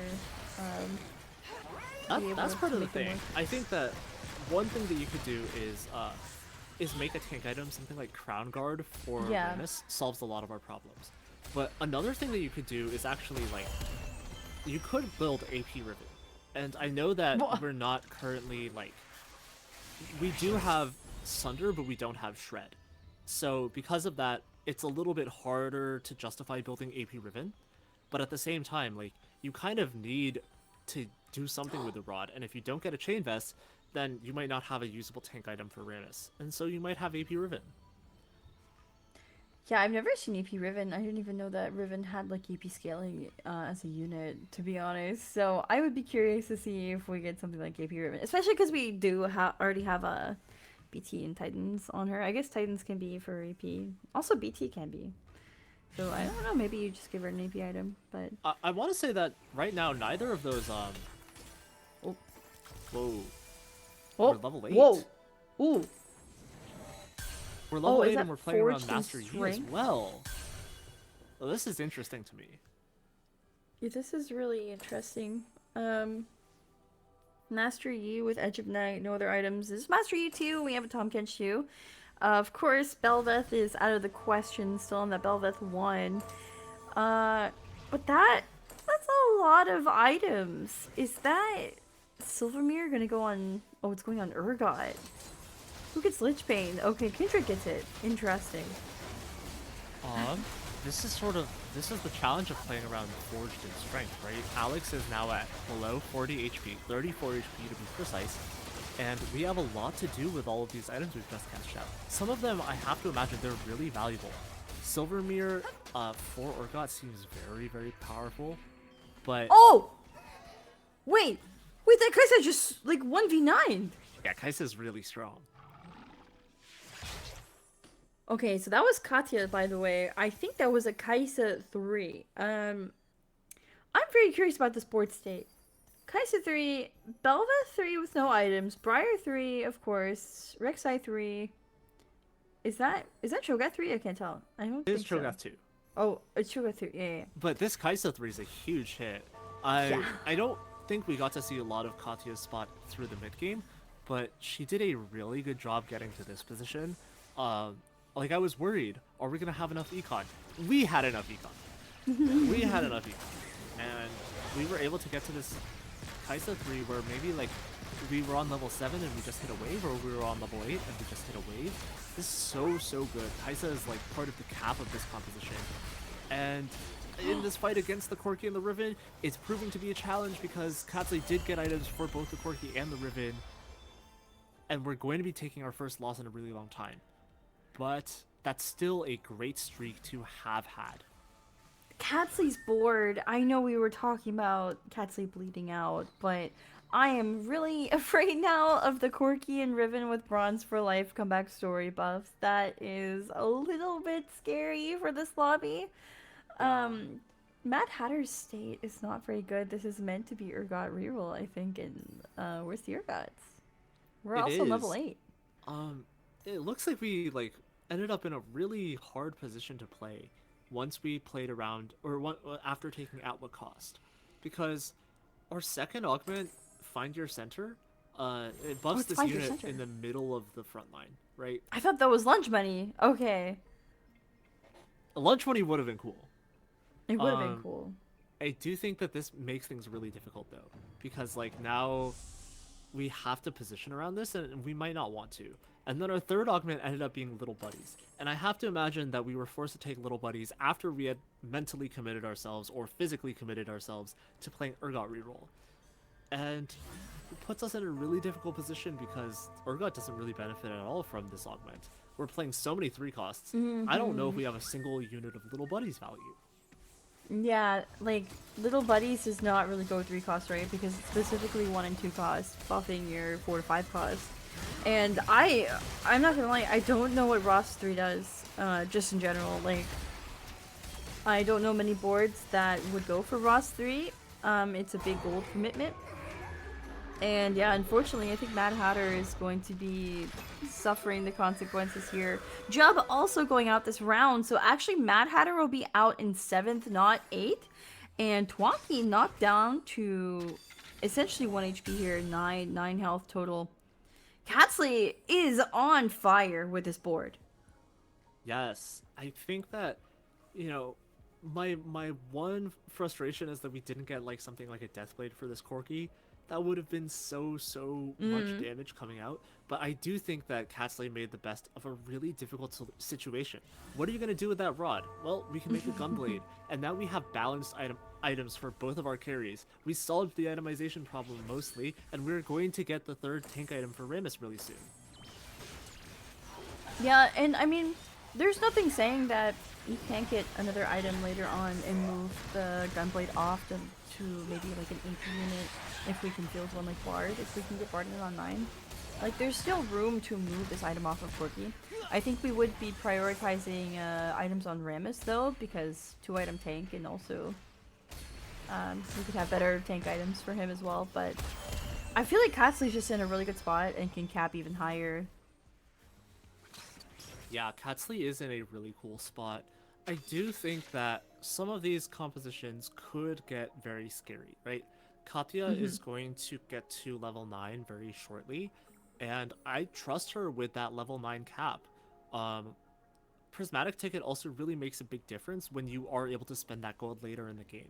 It can be a challenge to get to a point where you're spending all of that gold on a level where it really counts, but if you have a Prismatic Ticket rolled on level 8 or on level 9, you could even see something like the 3-star 5 cost. That is one of our bounties. That is one of the sort of chase goals that you have as a player. Oh yeah. I mean, unfortunately, someone already got the 3-star 4 cost bounty. So that is off the table, but 3-star 5 cost is still there, and if you have Prismatic Ticket online with a lot of gold to spare, then, I mean, it's very possible, right? Yeah. Unfortunately, I think Twonky's gonna fall here, by the way. Catsley just coming back with the comeback story, and Twonky's going out in 5th here. Nola actually taking the 6th, was also on 1 life. Yeah, and we have our top 4. So, I mean, I'm a big fan of this this Ezreal reroll personally. I think that if you know how to get through the late game with this composition, it often competes for first place. But I fear that Rain Candy is in a difficult position because we weren't able to find Jin on level 8. And if we didn't find Jin on level 8, it really means the cap of this composition is significantly lower. Right. Right. Yeah, because we have I mean, we have like the prime spot to put a Jin in, right? We have Dark Star Sniper, but unfortunately, no Jin. And when you're rolling on level 8, you only have 3% odds in your shop to actually get a 5 cost to begin with. Also, just off topic, but this Cho'Gath is so giant. It's really funny to look at. Absolutely, Cho'Gath is huge. I'm curious to look at Katya's spot in a second because I want to see if she has any removers left. She has currently Hmm. an even shroud on the Briar, and I'm not sure if she's committed to playing that through the end of the game. That could be a big challenge, right? If you have used your removers through the start of the game, maybe you don't necessarily have them to move items around at the end. Oh, we have the Jin though. Is Oh, it there's the too Jin! little too late? That's a good question. I I don't know. We also have thieves gloves for Jin if we want to move those items off. I think you still I don't know. Does Ezreal 3 beat Jin 1? I think Ezreal 3 does beat Jin 1. I think you keep those items on Ezreal, right? Yeah, I would say the item priority is if you're able to get something like a Deathblade or an Infinity Edge for Ezreal, then you can move Last Whisper away from Ezreal and onto Jhin. Hmm. That can make a really big difference because Jhin is going to apply Last Whisper, things like Anti-Heal as well, more consistently across the entire board, whereas Ezreal is pure single target damage. I think this is Kotsley's board, by the way, and Kotsley is on 1 life. Did take a loss last round. I'm not sure who they were up against, but yeah, this is kind of scary. One person is definitely going to be going down here, and it does look like that Jin is Oh, putting Riven's in in a work. scary spot though. She's 1v1ing the Ezreal, and Pantheon's Oh, the one on the Ezreal's Corki. down! It makes a huge difference that Riven found herself in that really strong Oh! position. Catsley is making the comeback. It is the tale of the comeback. One might even call it a comeback story. And we are seeing the Ari animation go out here. I mean, when you think about it, Kotsley taking that loss last round just means that comeback story got stronger, right? Because it scales based off your missing HP. So, really unfortunate Ring Candy going out in fourth there. Kotsley and I believe that is Alex both on 1 life at the moment, and Katya is just dominating. Yeah, this is looking really dominant. And Katya has a lot of gold to spend on level 9. She has saved that gold up. And I think that she's in the right position to use it. We could also just roll on level 8. I mean, we can. What's stopping us? We have that prismatic Absolutely nothing ticket, is right? stopping us. I will say it might be a challenge to go for Riven 3. Catsley still has 3 of them. And we are going to have that matchup coming up soon. I think that Catsley does have a chance before Katya spends her gold on level 9. Is that going to come through? I don't know if either player positioned really heavily for this round. I think Riven is in a tough position for Castley, where she's gonna have her rogue proc really early, and now if Rammus falls or if Riven finds herself in a bad spot, but Riven finds herself in a great spot. She's fighting the Kaisa alongside the Rammus, but Kaisa gets her rogue proc. Rogue is doing Ooh. so much work in this fight for both players, and now, wow, we do see Catsley come out on top.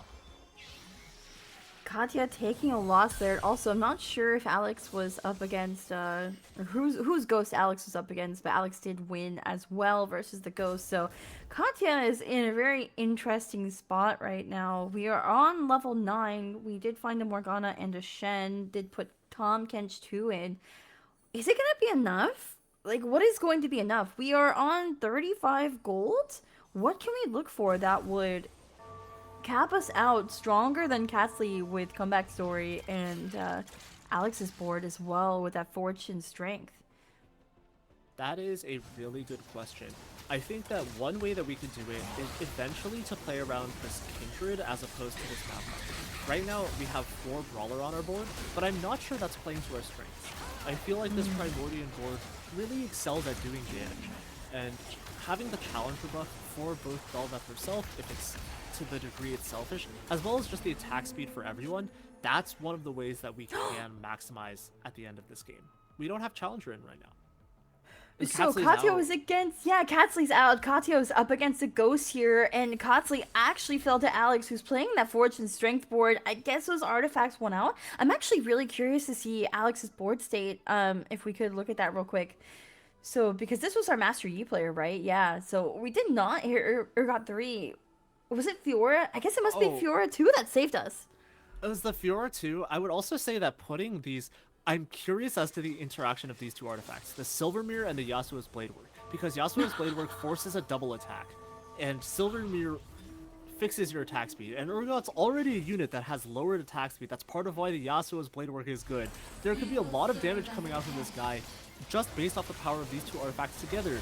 And the Master Yi is well itemized, and the Fiora 2 is here. So are we going to be able to bust through these Primordian units? Tom Kench is standing strong, but Fiora has fallen. Urgot is still standing strong, but Master Yi has fallen, and now I feel like some of the inefficiencies of Alex's board are coming through because both of these players are level Oh, 10. All of the DPS is coming through, and those AP items on oh, Kindred didn't do enough. That's the game. Katia wins with like 50 HP left in the tank. Really impressive.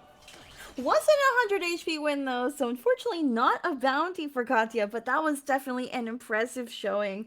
Wow, I am surprised that Alex's board fell actually in that moment because Alex did beat Kotsley with comeback story, right? So Yeah, still really impressive from both players.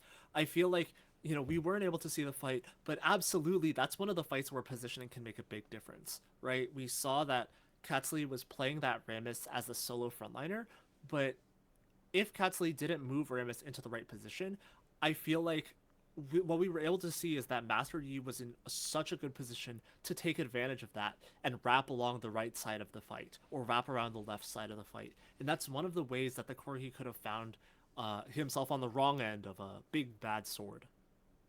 yeah, for sure. But alas, that was our game two, and that will be it for us as a casting duo today as well for Gal's birthday bash. So I believe we're gonna be throwing to a quick break here in a moment, but I just wanted to say happy birthday to Gal, and thank you so much for having us on casting again. It was two great games to watch with you, Invective.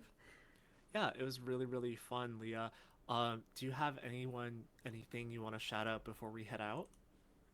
Yeah, I want to shout out the next two casters coming on. I believe it is Domino and Hachidori. So we're going to be passing it off to those two. And also, of course, to our players. It's been great to watch their games today. So we're going to pass it off in a moment here.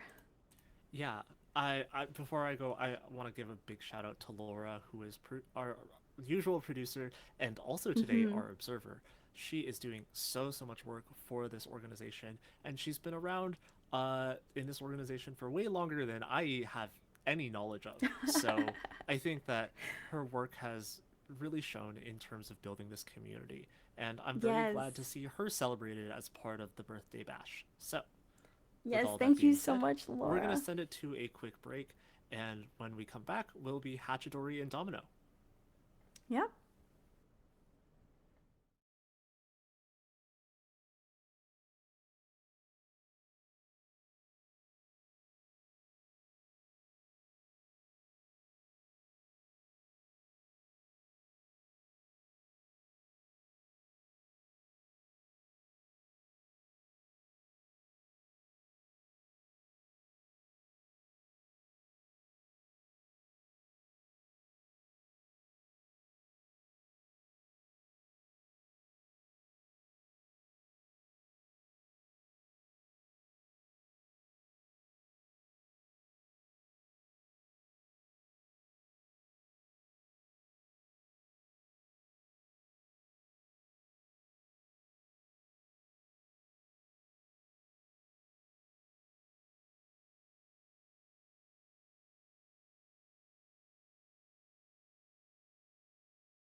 Hi, and welcome back.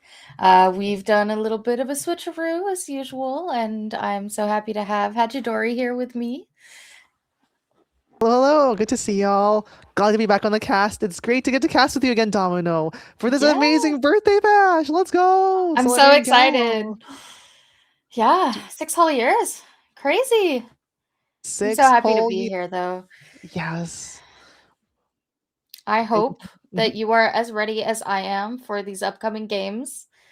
I'm excited. It's been a little bit since I've been on the cast for one of our in-house tournaments, and I'm excited to be here and see what everybody's pulling out of the bag on this new patch. Lots of new tricks, lots of cool stuff happening with the space gods giving some crazy blessings. They switched up a lot of these blessings in this new patch, and the prevalence of all these one cost rerolls for what Oh, seems like the first time in a while we've had a one cost reroll meta. It's had a lot of yeah. two costs, had a lot of three cost reroll, but right now the name of the game is find your three-star one costs and figure out how you can succeed. So it's exciting to see these folks make it happen, and some cool stuff all around. We've seen some big chogats and some very spicy ash rolls already. So it's gonna be interesting to Yeah. see how these games go as we check out the standings. Yeah, so tied currently at the top, we have Fiendfire and Chekhov's GNU, followed closely by Hint and BK Roa. I mean, a lot of these scores are very, very tight together, uh, which always makes for a fun couple of last games, you know? Absolutely, absolutely. The scores are pretty close together. I mean, Yeah. even the folks that are closer to the back on the back half, with one good performance, can see themselves suddenly launched into that top eight, and that's what you're aiming for to try to make that final lobby here in the tournament to try to make it and hopefully secure enough points to become the victor of the birthday bash. Probably not going to be playing that victor unit as much though. Absolutely. Taking a Right. look at the lobbies here, we do have some interesting lobbies. We will be, for this first game, taking a look at lobby A here. Uh,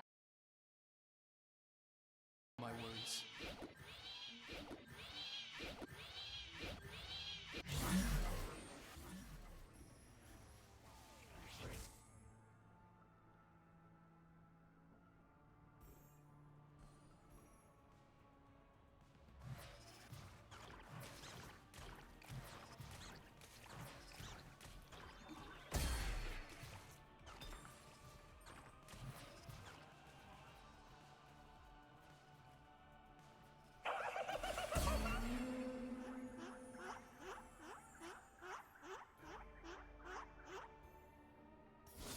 Those bounties, could be. yeah. Oh, yeah, we have plenty of bounties in play, and honestly, they're one of my favorite things about these tournaments. Absolutely. The bounties are going to be very fun playing for those extra treasure tokens, not just the wins. If we saw a 3-star 5 cost here today, I would be so happy. Oh my goodness. If there's a game to see it, maybe this is the one. Fresh It Boon, could be, we could get yeah. that anomaly. Would be very fun to see the Pandora's bench, or I guess Pandora's seat, come into play here as we see Twonky holding those Primordians for now. Very good early hold. Absolutely. I mean, we did touch on it earlier with all of these one cost rerolls. Primordian is inevitably one of the best things you can hold on to with all of those free copies as soon as you have three of them on the board. Certainly helpful. Absolutely. As we see Bisu already, I think that's a 2-star Caitlyn, if I'm not mistaken, already on the board. So probably leaning towards a Caitlyn reroll with maybe some sort of stargazer type deal here. But for now, it's just, I Potentially. mean, Nova's also fine. Yeah. Yeah, it's totally doable. Um I mean on another train of thought, seeing, that we have the Thresh and the Echo in the bank for later, there is an argument thinking, hey, everybody's playing these three-star one costs. Maybe I can get that Thresh boon, and maybe I am better off pushing for those higher cost units and out, you know, outstar these one costs. Absolutely. By the way, we didn't see an augment selection at all, and I think that means that we are actually in the encounter where all your augment selections are given on 3-1, 3-2, Correct. and 3-3. So if that gets combined at all with that that Pandora's button tree that we were talking about, things could get very spicy here. But for now, that means stage 2 is gonna be very low economy. There's not a whole lot of resources available. You're kind of just playing with what you got. Not a whole lot to kickstart the game. So a very slow start that will suddenly become very, very rapid the moment we kick into stage 3. So this is the calm before the storm, if you may. Absolutely. And I mean, the other interesting thing is that augments give you so much sense of direction in your games that it's kind of shocking to see, you know, being forced to play out so many rounds without having that direction and telling you, okay, well, this is where I want to be by stage 3. This is where I want to be by stage 4. You don't really have that, for a large part of the game currently. Absolutely lacking that direction, which means you gotta figure out some way to get some sort of star levels on your board and just either win streak for tempo and like not be afraid to flex around later, or try to make something like an anima, as you see here with Rain Candy going for this anima cash out. That's one of the other win conditions you can go for. It's a sort of free augment, right? You can guarantee yourself augment with something crazy like a Battle Bundling Crossbow or some crazy anima items later on. And this is kind of a way to play for sort of a lost streak situation, which we've been seeing a lot both in last patch and this patch. Yeah, absolutely. We do have some, looking over here, I do see some anima on the other side of the board, which is very interesting. Some of those cash outs are certainly tasty. Mm-hmm. I wonder if we will have multiple anima players, because if that happens, it's really gonna be a matter of who gets to keep the loss streak and who doesn't, right? So it's you can all sort of int each other on purpose, which I've seen happen a lot in games on ranked ladders, because that anima cash out is so powerful. As you were mentioning, those anima items are very, very good. So we'll see how that goes. As we see here, for Katya, I think we have just a standard Vanguard Shepherd board saying, look, I mean, this is a good board with the LeBlanc eventually. It's not a bad sort of core to work around, and eventually we could play something else like a Karma or a Nami if those arrive later. Some sort of AP flex is fine, but these items aren't necessarily the happiest for that sort of AP flex, so we'll see how Katya basically tries to navigate these items in this game, as we see trying to keep that win streak going, but it looks like it's gonna fall. Yeah, there goes the damage dealing, and we've just got a lone Meepsy left trying to bonk, but not a lot to be done, losing the win streak there. I mean, that is already, the 2-star Talon in the early game does so much damage, and the Ornn as well is just between the free item and the just having a 3 cost early on that can tank properly is just so helpful. Absolutely. So here, not much of an item choice, is both offering a belt. It's really a matter of whether do you want this sort of random boon from Thresh, or would you rather have a 4-cost champion in 3 rounds. Honestly, if I'm on sort of a lose streak angle, I'm thinking about this free 4-cost champion and say, hey, maybe that's a way to just have a direction to go through from here. Looks like Bisu opted to get a 2-star Briar spawn on the board and 2 Briars in shop, but saying, no, I'm still sticking with my plan. We're still going to lose streak here. We're going to figure out something after this for a little bit. Rain Candy also no lose streak strategy, as it seems that anima still in play, has 90. Ideally going for like a 400-ish cash out is usually what you try to be doing, even going as far as sell a unit at the very end just to make sure we guarantee that loss. Yeah, and I mean, from my understanding, at least of the anima items, is that like the tier 1 items are pretty good on the low cash outs. The tier 2 are kind of bad, and then the tier 3 are completely busted. I don't know if that's changed with the new patch, but from what I played last week, it was very much, play for everything or nothing, in the sense that you either want that, 400 and up cash out, or you can stick to the 150 and you'll be okay. Yeah, definitely want to reach that 400 threshold. 300 is still fine if you have enough health to sort of play it as a tempo play, but it's you really would love to see that 400 or 500 cash out if you're playing for anima. And if you're playing for something like Anima Commander, definitely want to try to angle for that 500 if you can swing it, especially with that added HP you've got for that augment. No one's got augments in this one so far, but that's fine. It looks like we see 2 players are looking into that sort of Stargazer line here. I see both 12 Fiend Fire, and they're going to face off. 12 Fiend Fire and 9 Nola. We're both re-rolling on TFs, Talons, Jaxes, the usual Stargazer combo. And we're going to see The one advantage I give here is that I think Ninola has this Nashers already, but for now it's putting it on the Talon, which is typically that goes on the TF, but I will say Talon is a beast in the stage 2. Very, very Yeah. strong unit, so makes sense to itemize him, but is it going to be enough to win the fight against this very tanky The Ornn? bleed, though. Wow. But the Talon definitely takes it here. Right? Close! Yes. Oh, wow. Fiend Fire coming out on top, but does that mean they're going to roll all the copies they need? Unclear, because it is a one-cost reroll festival here, as we see Primordians on the board here for Mad Hatter. I mean, what do we think is end goal here for Mad Hatter? Are we full committing to the reroll?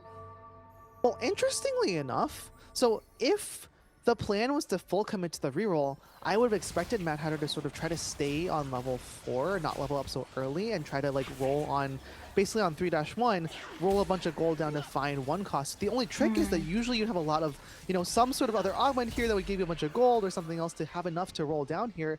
And we don't really have that, but already making the level to level 5 means you're going to see a lot fewer of those one costs, and this comp is all about finding that 3-star Briar. The Briar is actually a superstar compared to her cost, kind of almost a 2 cost in terms of value. When you 3-star her, she's insane, right? So playing for that would have made sense. We don't have that though, so maybe this is a tempo play eventually where we're just using the Primordians to generate econ. We'll see. As we see augments finally coming out here on 3-1. That's true. All of the augments are going to get picked here, and that's going to be a lot of choices to make all in one go. It's kind of crazy because usually you'd sort of okay, like in the middle of the game I need items or I need combat, or you'd sort of assess your needs as you went along. In this case, kind of the opposite. You just sort of have one moment in time to sort of get all the things you'll ever get, and then from there you just can't get upset. It looks like maybe we're pivoting over to an Ezreal board potentially. I see the item on this Ezreal. I see the 2-star Cho in the background.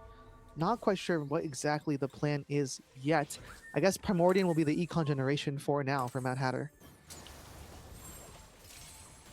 Okay, there's the IE Slam. So this is very much looking like an Ezreal plan for now? Or some sort of time breaker like reroll? it. I mean, as well with, the commitment to rolling down on 5, going below 30 to find these copies. The one tricky part about this is that Ezreal and Cho'Gath are both scalers. You really want them to be at their 3-star form as early as possible while itemized, so you can get takedown after takedown, chomp after chomp, and eventually scale to be gargantuan. If you're getting a later start like this, it can be hard to convert that into that late game bigness or hugeness, I would say, that you usually see on that Cho'Gath. So we'll see what happens here. Reroll augment picked for least sane Yandere. Trying to, I guess, here it is. Yep, going for the big roll down here. On 3-2, does manage to find the Caitlyn 2, does have a sort of Maokai 2 here. Wild to see the Maokai 2 before the Caitlyn 2, but that's just how the shops go sometimes. And I'm wondering if this is going to turn into almost a...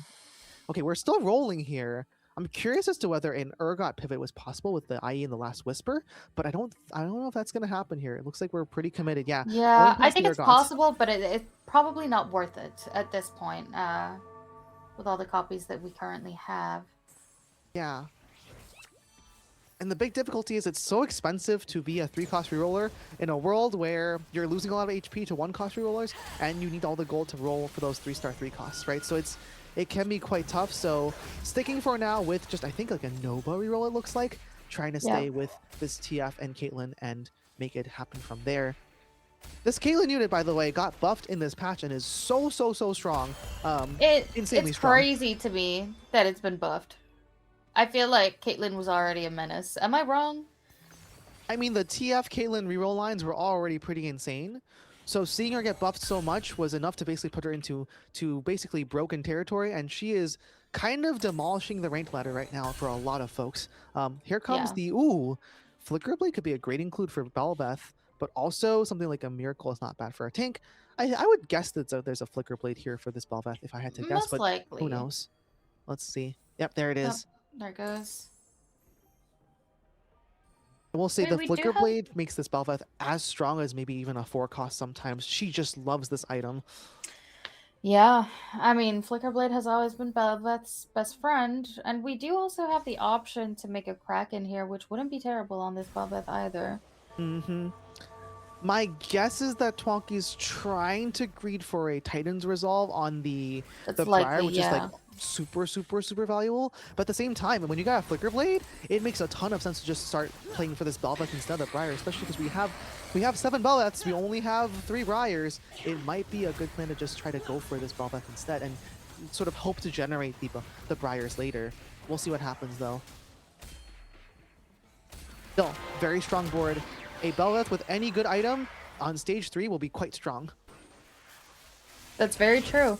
And I mean, we got the 2-star already, and now it's just going to be riding the power of this Belveth and this Flicker Blade until we manage to 3-star everything on the board. Mm-hmm. All right, so we're not going to get that Pandora's Seat augment, which is honestly, I think a lot of people will be sort of like breathing a sigh of relief because the cap of the lobby would go up sort of insanely all at once if that were to happen. So people are, I think, a bit relieved to not see the tempo of the board accelerate too much. As we see, we're coming back to Twonky's board. I'm going to expect a bunch of rolling here because we're almost at that Belveth 3, which would be a massive spike. We'll see how this goes. Making the Ginzu's, yeah, there it is. So Ginzu Sterex and saying, look, this Belveth is my star now. I'm going to make her the centerpiece. Still going to grab that Briar, I would hope. Yeah, trying to figure out who to sell or not. We'll see. Yeah, there goes the Briar, and then still rolling down, hoping to hit that Belveth 3. Not quite yet this time, but 1 away. Should happen pretty soon.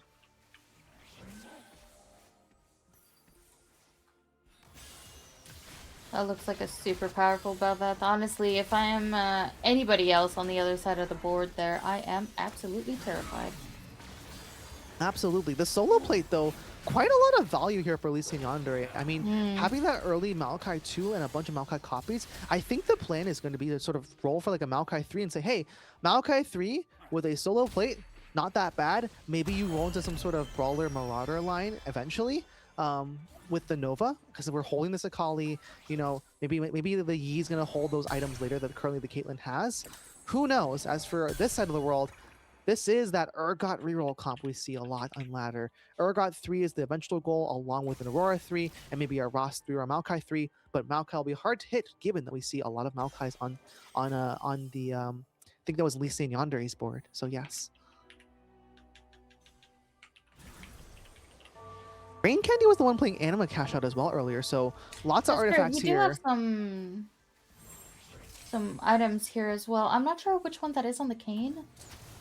Kane's got a Soraka's Miracle, which should heal him basically up to full whenever he's about to lose half his HP or so, I believe. Right, so it's like a Sterex essentially. Yeah, it's like a crazy, it's like a Spirit Visage on steroids almost. And then yeah, the blade work for Urgot is honestly fine. It's a good artifact. It's not that bad of an artifact.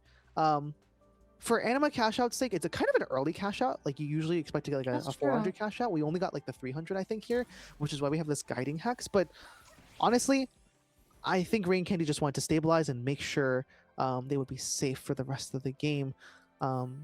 I tend to agree. Yeah. I mean, this is also like a tournament brain, right? In the sense of you want to keep yourself healthy and you want to put yourself in a position where you have a little bit of juice left to play with. And going for that 400 cash out might have been, you know, just a step too far where you're kind of just stuck on that one life and you never know what can happen. Yeah, if we go 400 and we fail to hit afterwards, we can just sort of die and go 8th immediately, and that's not good for a tournament spot. Yeah. You don't have to necessarily win out in that situation, right? You can just go for your top 4, especially in Rain Candy's position. Rain Candy is at 8th right now, right? So if you get 4 points here, a lot better than getting 1 point, and probably the 4 points is enough to stay in the top 8. So I think that makes a ton of sense in terms of strategical positioning, although it would have been cool to see that high cash out as we see. I would love to see more crit on this Urgot. Urgot really benefits from crit items, so I'm gonna guess an IE is gonna be made here, or a guard breaker would be my theory, but looks like it's probably the IE, as we see the Maokai now gonna be the one to, oh, actually it's a Thieves Gloves. Okay, interesting. So just saying, hey, I want pure item value. Let's give me more items. It's better than less items, which honestly also is fine given we have 3 items logic. Yeah.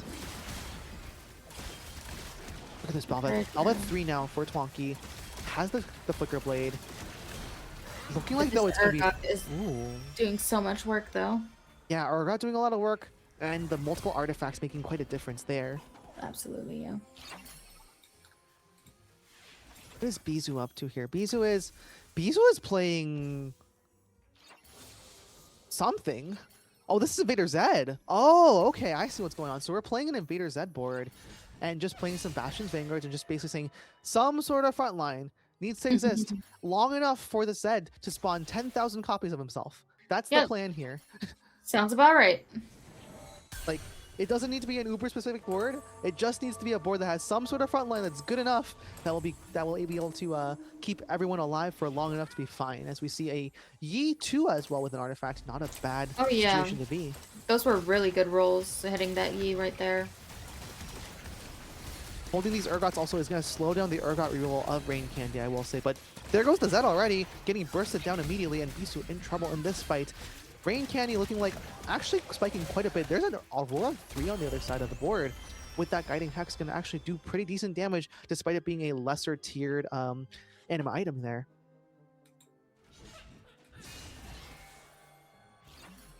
Looking at the HP as well, like obviously excluding Ninola, all of the HP is pretty close, you know? Like, you can go from being 7th to being 2nd in 2 rounds easily. Very easily. And the biggest thing is, it really came down to that whole situation with the augments all sort of being in the middle. Everyone sort of like, typically you sort of have like a 2-tiering, right? You have like a bunch of people who are super healthy, a bunch of people who are super unhealthy, but have a lot of power because they sacrifice that HP for power and like a lot of gold and sort of late game power.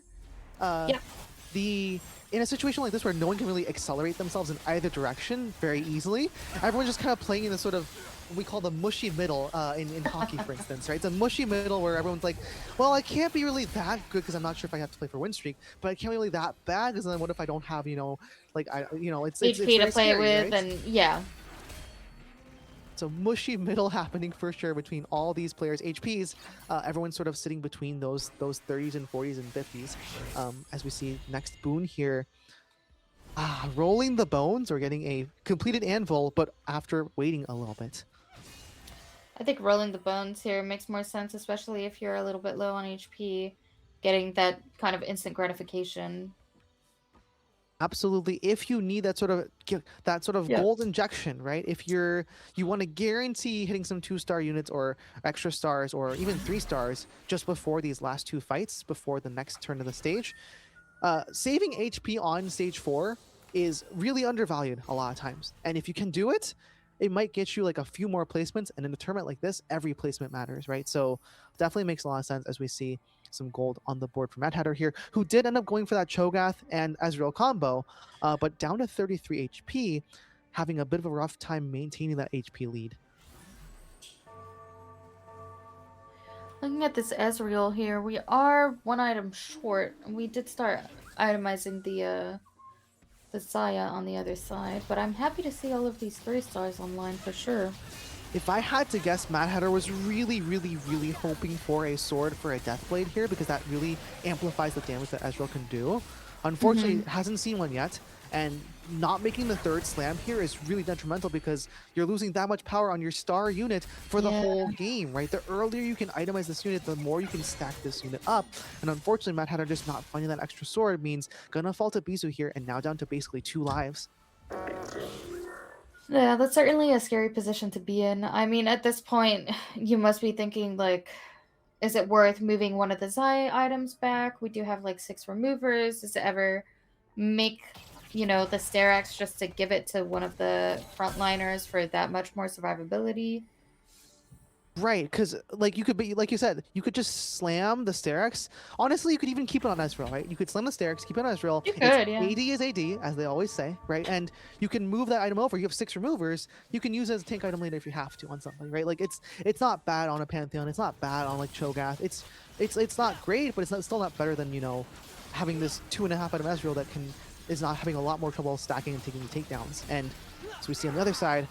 A similar story, actually. There's the Nashers, but half a JG. Oh. But Mad But it is enough. It is enough. the power of these one costs, and it's a matter of tempo here. So many 3-star one costs on the other side for I think that's Nine Nola, who's just streaking way ahead of the rest of the lobby, has basically managed to hit all the 3-star one costs and is feeling very good. As we see Lee Saint Yandere still looking for that 3-star Maokai. Getting close. Quite Like close. we've had a lot of Maokai copies all game, I'm not gonna lie. Mm-hmm. Curious to see where this anomaly goes. Yeah, I'm also. I mean, sure, Oh, why okay. not? This makes perfect sense. This makes perfect sense. So the plan is to use the anomaly as a source of burn and sunder / shred. For casters, it gives you wound and burn and shred, right? So it's basically Right. get for utility. Just use it for utility and say, all right, good enough. And it's not the coolest anomaly, but it's what you need on this board right now, which is basically some sort of way to burn the enemy team. So not a Yeah, bad you need call. some kind of support for the board that you have, and Karma's a really good distributor of this. Absolutely. She loves to spread burn, and as a caster, she can proc it with the anomalies. That's a good call for Elise and Yandere, who really, really, really wants to hit this Maokai 3 here because we need to spike now. This is the strongest moment in the game for this board. In about 2 turns or so, everyone else will have hit all their big units with their high level, or if they're going for the rerolls, and the spike will have diminished, as we see facing into Ninola, who is very, very strong.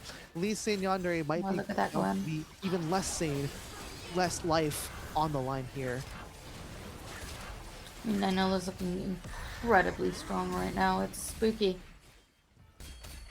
Rabadon's on the TF isn't even that bad of an item. JG is the ideal, but honestly, Sure. But you Rabadon's do what you also very can, nice. right?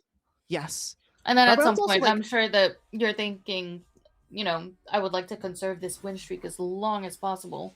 mm-hmm. I think in terms of TF items, Rabadon's is probably I think like a A tier item, not the S tier item, but it's still quite decent. So it makes sense as a slam. You'd like to have the JG especially with the 2 Nashers, but if you have 2 Nashers, you already have crit and speed, so it's not even that bad as we see over here.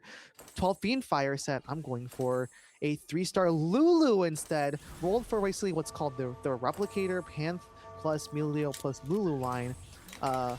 With some Stargazer in there, which makes a lot of sense. The JG now going onto this Lulu, trying to do well, but running right into who's gonna win? A 3-star 3 cost or a 3-star 1 cost? My money's on the 3-star 1 cost, which sounds kind of insane, but that's just how it is right now in the meta.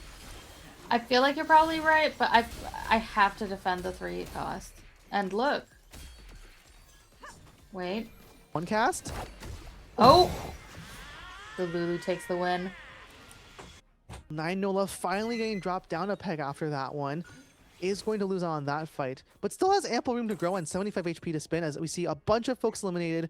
Mad Hatter did end up going down on that show as Lee Saint Yandere and Katya also falling there. So now it's down to Bisu's down to 1 life and the others are still remaining in the middle. Rain Candy actually preserving the HP on that Urgot quite well, and Twonky streaking with those Primordians on that Bel'Veth with a Flicker Blade we saw earlier.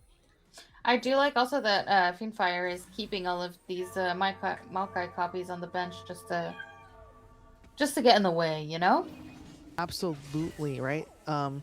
It's also possibly the next. It's possibly the next in, right? If you can get a 3-star Maokai, maybe that's good enough to sort of win. Especially now that Lee Saint Yandere is out of the game, a lot more of those Maokais are available in the pool. There's a chance you could see them in a very good shop. Don't forget about Wave Theory, old school Wave Theory from a few sets ago. Maybe that's gonna happen. You get a wave of Maokais. We feel very happy as we see Vex on the other side, still gonna fall to this very strong Lulu. Down goes Bisu. Not enough with the Invader Zed. Invasion unsuccessful. War Invasion lost. unsuccessful. Oh dear. That was a very cool cutscene on the set, though. I have not seen that one before. Good old Soul Fighter animations there as we see Threshboon coming in for Twonky. I will say Twonky's board does potentially have a higher cap than Nine Nolas just because of the pure value of this Flicker Blade Bel'Veth, right? And here's things you can improve on this board. You can add in something like a Jin. You can add in some extra tankiness with something else, or you could go for this 3-star Kaisa. All good options here that would make sense, honestly, to make this board do well. I think the biggest thing that it lacked in the past was just not having Challenger. Bel'Veth really loves that Challenger buff, but now with this Nova and this Kindred, This Bel'Veth should go absolutely crazy. Slap, slap, slap, Let's hope slap, so. slap. Slap, slap, slap. Here we go. Yep. Now, the only thing that bothers me about this Bel'Veth, I think, is the positioning of it. Yeah. She finds herself in the middle of everything constantly, I feel like. The idea technically is that we were supposed to have this. We really want this Briar to be the only sort of tank, actually, Yeah. and then sort of like heal up off of that with the Titans and whatnot. But like, it's kind of an awkward spot for the Bel'Veth. Actually, you're absolutely right. Right? There's not a whole lot of Mm, like wherever she stands, she's kind of getting wrapped a little bit because of the way yeah. you sort of want this Briar to be solo frontlining. Um, Another thing that I think is a really big problem actually that I'm realizing is the Flicker Blade plus Ginzu is great, but Asterix is not enough anti-CC. This Bel'Veth needs to like have some sort of thing like a QSS or an Edge of Night or something that can keep her from getting targeted or untarget her after she gets targeted, right? Because Yeah, the once she's Sterix is targeted- not doing enough for survivability, and it's starting to show with these stronger boards. Look at all the artifacts here, for instance. Oh my goodness. The miracle on this 3-star Rost is never dying, and look at that blade work on the Urgot and the guiding hex from this 3-star Aurora. It's gonna probably come down to those two boards, I think. Rain Candy with the Anima cash out on the Urgot reroll, and Ninola trying to make it work with the Stargazer reroll. As we see, 12 Fiend Fire did go down, actually. Oh, yeah, true. Like I said, who would win out? 3-star 1 cost or 3-star 3 cost? The answer is 3-star 1 cost, it looks like. Although I will say this Gwen is also putting in a lot of work.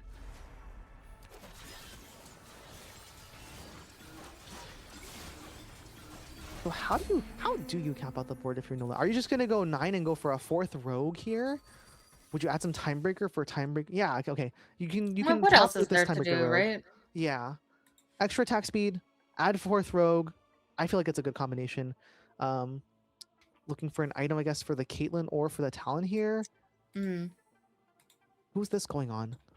Who do you trust more with the damage? I actually think that the Caitlyn I would trust more with the damage right now, honestly. Crazily enough. With the damage? Yeah, absolutely. Look, see, yeah. Caitlyn is just an overbuff unit. I wish that it would make, like, most folks would say, oh, you should put on Talon because Stargazer, Rogue, it makes the most sense from traits perspective, but this Caitlyn unit is just not balanced. It is so strong right now. Look at her go. Every shot is doing so much along with these two. Oh my goodness. And Wow, there goes yeah. the whole team. I think Twonky might be dead here. I think so. Yep, down goes Twonky. All right. It's going to come down to Rain Candy and Ninola here. Rain Candy looking very, very, very strong. Ninola does have a good board. It's just how much more caps can you get from this point? I What mean, can there's you also the add? fact that, like, Ninola has a lot of money to play with, also. This is true. If Ninola can go 9 and find some sort of really useful unit, right? As a last unit, it might make a difference, right? It could be enough, maybe. Does adding a Jin do enough? Does adding a Morgana do enough? Does adding an extra source of damage with a Graves do enough? Or a Fiora? I don't know. I'm curious now. As we see over there on Rain Candy's side, this Anima cash out with multiple artifacts is looking better and better. Look at this. Oh my goodness. Yep. Now Oh, this is the wow. true power of Urgot. Takes no damage the whole time at all.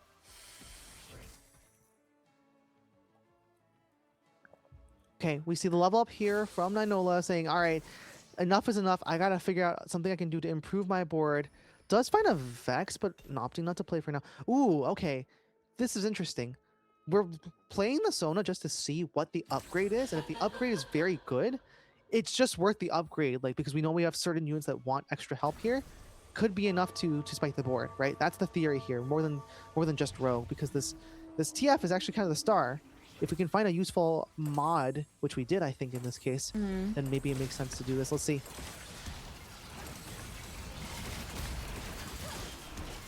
May not be enough, though. Let's see, though. I I'm mean, not this Malphite sure. doesn't get any damage, but wait. Hold on. Ooh, it's close. Ooh, not quite enough, This though. Urgot just keeps living on a smidge. Difference of having that QSS to de-aggro, right? Like that sort of like de-CC yourself, right? When you're stuck in CC. So it makes a huge difference there as we see. I think, yeah, there goes the Hodge onto the Gwen as a healing item, which could help a little bit. But man, this is a strong board from Rain Candy. It really is. And I'm always a big fan of these mecha boards. Seeing so little units, but they're so strong. Sacrifice unit count for really Sacrifice. big units, you know? It works. It works. It really does. And Rain Candy even going for the positioning to try to find a way to wrap onto the backline here and try to make sure this Urgot does not get aggroed. Basically trying to have this TF waste all of its energy on that on the Mighty Mech instead of the other units, right? With this positioning. And now there's enough time for this Urgot to scale up with the QSS. This Ross stays this Maokai stays alive forever, and we are just coasting our way here to what looks like a victory on Rain Candy's board. It certainly looks like it, unless some huge differences can be made this round, which I doubt is going to be the case. This looks like a strong win. Inola might be trying to go for like a 3-star Kaisa here, I would have to guess. The tough part is with these 1-cost reroll lines is that when you do get to the end game like this, sometimes the win condition is like find a 3-star 4-cost or find some sort of insane out like this. Yeah. You can't really do that when you're at a low level. So that's the one thing you do give up when you go for a 1-cost reroll line is your only way out is just hit more 3 stars of other units, right? Yeah, absolutely.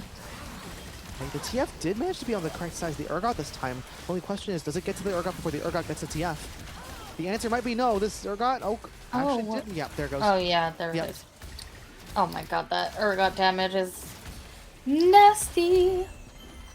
Okay, Ninola survives with 2 health. How much gold does Ninola have? Because if Ninola has enough gold, there's a world where you could try to sell everything and go for like a 3-star 5-cost, but it's just, Oh my it's just god. too far. But what It's level just are so we? far, right? Yeah, it is so far.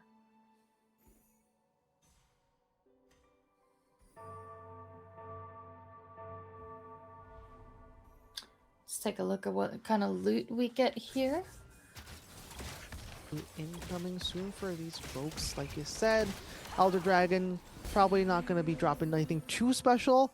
I do see probably a completed item envelope. Yep, item envelope for both, and some 3-cost drops. That probably isn't enough for an Inola to sweep the board. I Already don't think had a so. lot. Maybe some sort of, well, we already have Nova, so don't need Shred. Yeah, I don't know. I'm not sure what to do here. There's not a whole lot of outs. Yeah, item this for was Talon. pretty limited. Yep. I mean, Rain Candy, we actually doubted earlier. Did Rain Candy make the right decision That's to cash true. so early? But actually, it looks like that decision was completely correct, as I think Rain Candy is going to sweep the rest of the board here. Has the Urgon on the other side again, which is best situation, not to get targeted by this TF.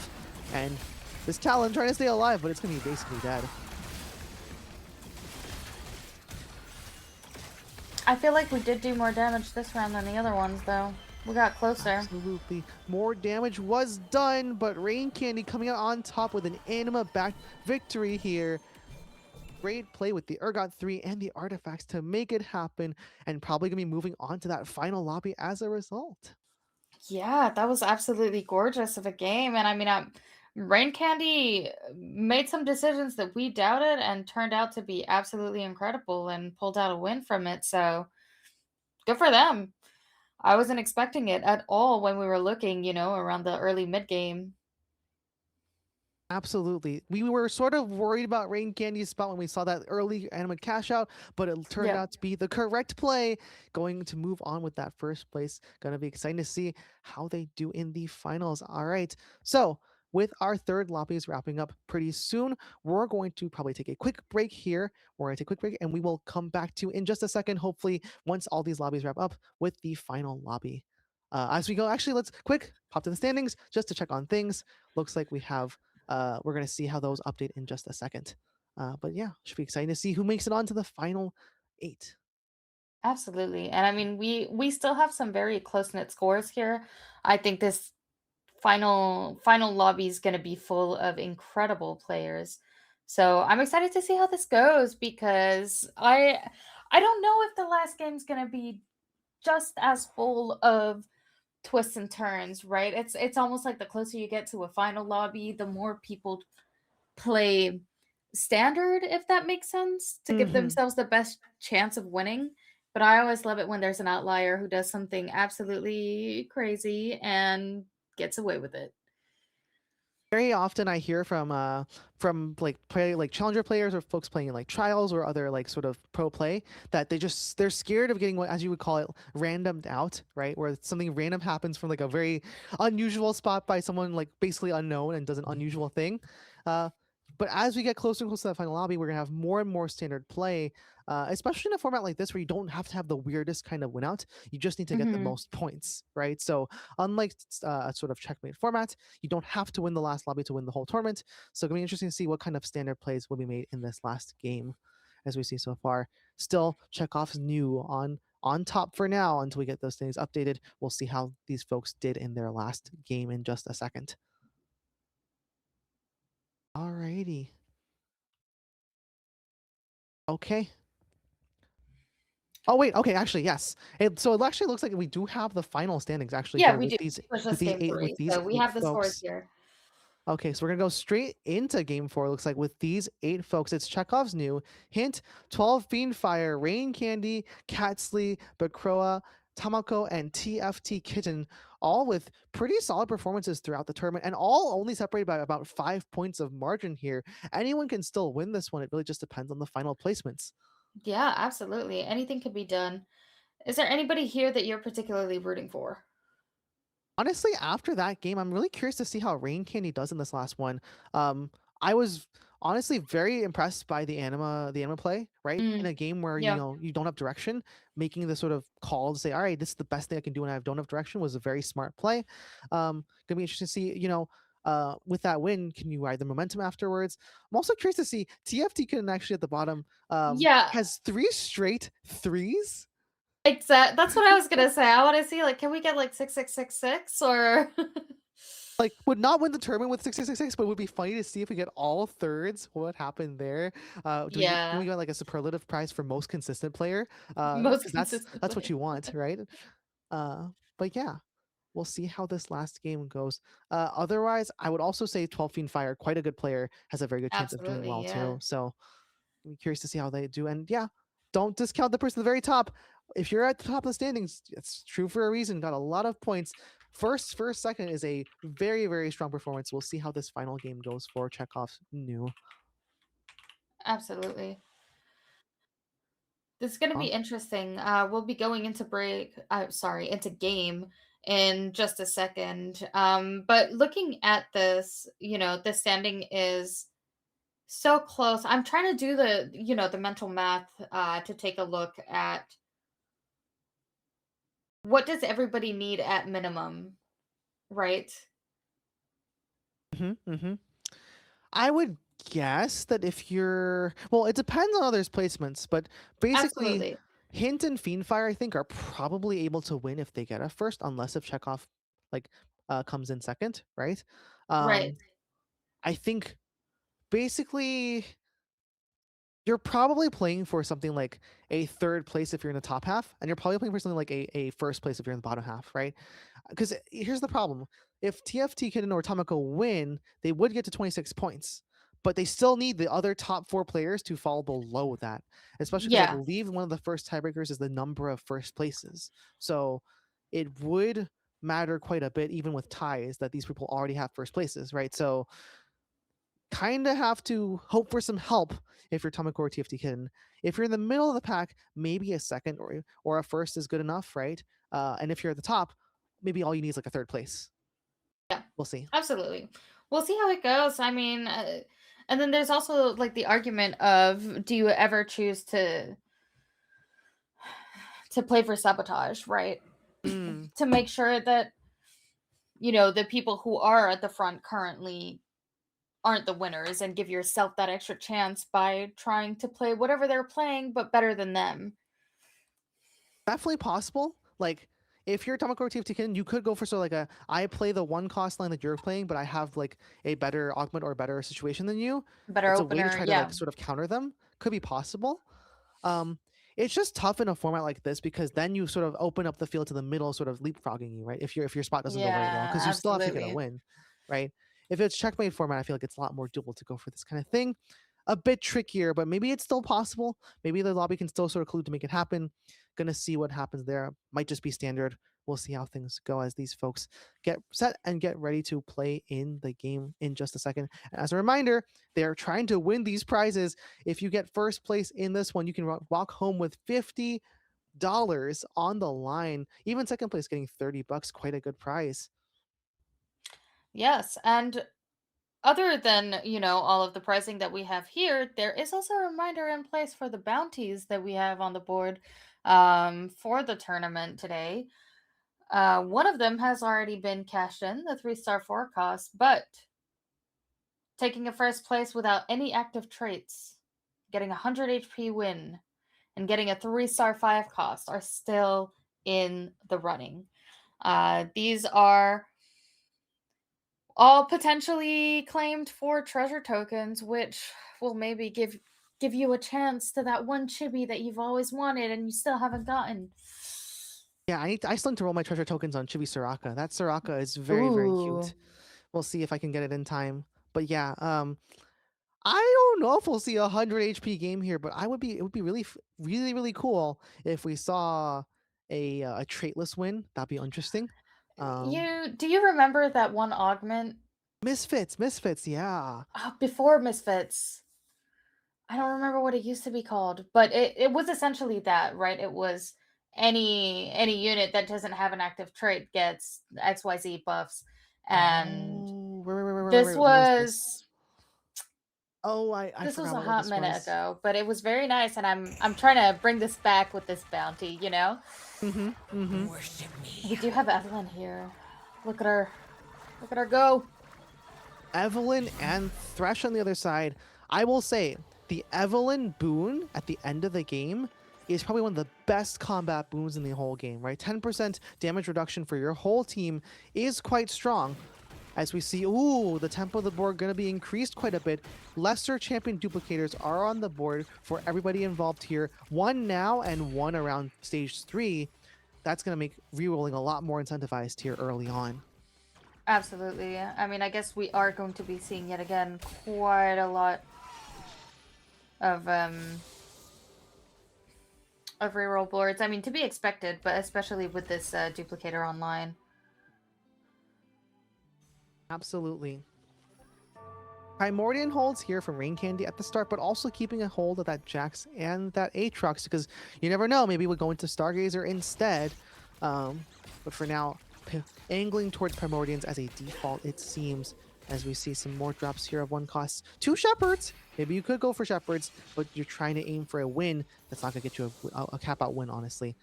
All right, another Briar here might lean towards the Primordians. We are holding on to them for sure. I mean, looking at Ren Candy here with the tier and the chain opener here. I mean, these are not terrible items to open with for Primordium, although the tier does lose a little bit of value. Yeah, it might have to be some sort of tempo Hodge Slam, like Hand of Justice. Yeah. Just as I say that there comes the glove, right? So it might be a Hodge Slam for now, just for tempo, and then play for Titan's Resolve later. As we see, augments are normal this time. We do get 2-1 augment as expected. Ooh, the Gragas augment. Ooh. I want to see this so bad. When I see Gragas, I think the Chug Bug, even though it's not called Chug Bug anymore. Yeah. Worth the wait. Oh, is that worth the wait? It's worth the wait, TF. Oh my. Okay, this is quite this. So from here, basically Rain Candy has a chance to pretty much just win the game, right? TF3 guarantee means we can just play for, I already know that I'm going to have a TF3. I can just roll, instead, just roll for Jax's. Anything else I see along the way is bonus, right? That might be the play here because Rain Candy can guarantee the TF3, which is actually ginormous in a lobby where TF rerolling would be very contested. Completely agreed. I'm looking at that bench over there for TFT kit, and I'm seeing a lot of Dark Star, but I'm also seeing a lot of TF with items slammed. This is interesting, knowing that there's a worth the wait in front of you.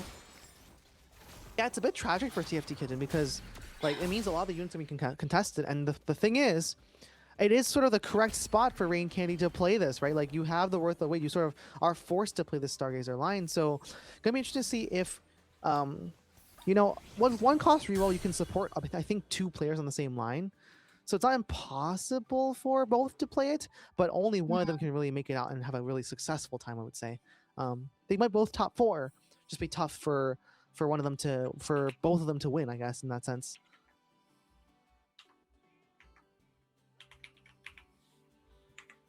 Here, so Rain Candy still has that TF2 now, just basically not leveling at all, just staying around. Gonna probably roll down on 3-1 on level 4 8 XP and try to hit as many of the units as possible without needing to find the TFs, which is very good for Rain Candy. Yeah, I mean, that's just printing TFs. It's the Meeple printer, but for free. But for free. Discount of 100% every turn. So we see Tamako, I guess, is going towards what looks like it could be either Cho'ez or Briar. Yeah, Now, looking like we're keeping the options open depending on what copies we see first, most likely. Now the thing is, Duplicator Augment is interesting because you're already getting duplicators in this game. So at what point is it too much duplicators, right? Like, Right. I worry about that. Like, if you're playing for duplicators here, it means you really, really must hit your 3 stars a lot earlier than the rest of the board or the rest of the lobby, because that's sort of the benefit you get from this. Like, you can sort of Right. you can roll less and hit your stuff a little bit earlier, but if you don't hit early enough, then your augment is very low value, right? There's no combat power from having that, if that makes sense.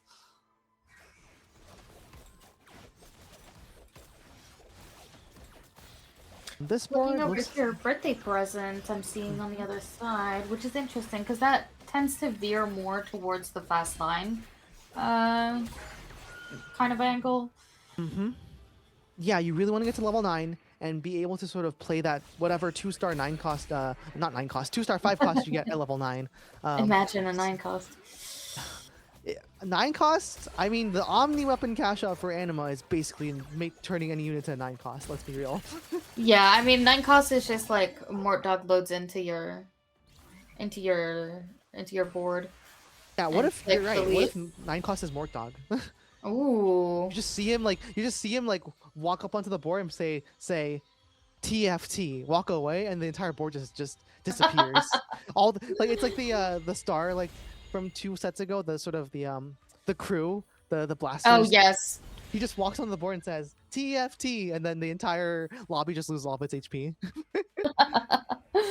That'd be incredible. Sounds like a fun time as we see Evelyn, as always, offering sort of, poisonous, sacrificial, but good boons, and Thresh offering the randomness for those who like to gamble. All right, Prize Fighter, I think, on this board, from TFT Kitten, I think, who really, really wanted to win streak early and have items from that. I do see that we're sort of pivoting away from this TF. I think the angle is looking like more like a Lulu reroll now, as we see that early Lulu and saying, all right, well, I have to use these items for something. Nashor's is pretty good on Lulu. We can make this work. Now that I know that someone else is playing the TF line, I'm going to speed level, try to win some fights, and see what I can do from there. Not a bad idea. It's definitely not a bad idea. I mean, doing it this way, you have plenty of options and a little bit more flexibility. Yeah, but gonna be a bit sad to see. There's quite a few Melios on the other side of the board, and that's kind of an essential part of that Lulu reload line. So a little bit sad for TFT Kin to see that, but hopefully we'll still manage to win out and hopefully start procking that prize fighter. Need another cast for Lulu. She didn't get it. Oh, It's no. heartbreaking because TFT Kitten was originally on that TF, saw the, the worth the wait, was like, all right, fine, let's go for the Lulu, and now we're seeing all these Milio copies taken out of the pool already. Sometimes the game just says no, That's the thing you find with TF2. It's like you try to put yourself in the best spot possible, but sometimes there's just a lobby where it doesn't seem to work out. And now we're checking the arbiters to make sure, hey, is this arbiter worth anything? Would it help us a little bit? Every 4 seconds, gaining some AP is not a bad idea for someone like a LeBlanc, or we could try to sort of have like a gaining health over time. that's permanent for certain these tanks, but I'm not sure if we're really ever going to be angling towards. Well, we do have a rod and a bow. It could be an arbiter line, but I think TFT can say no. I just wanted to check. All right. It's fine, check. Just want to take a look. We'll go from there. Mm-hmm.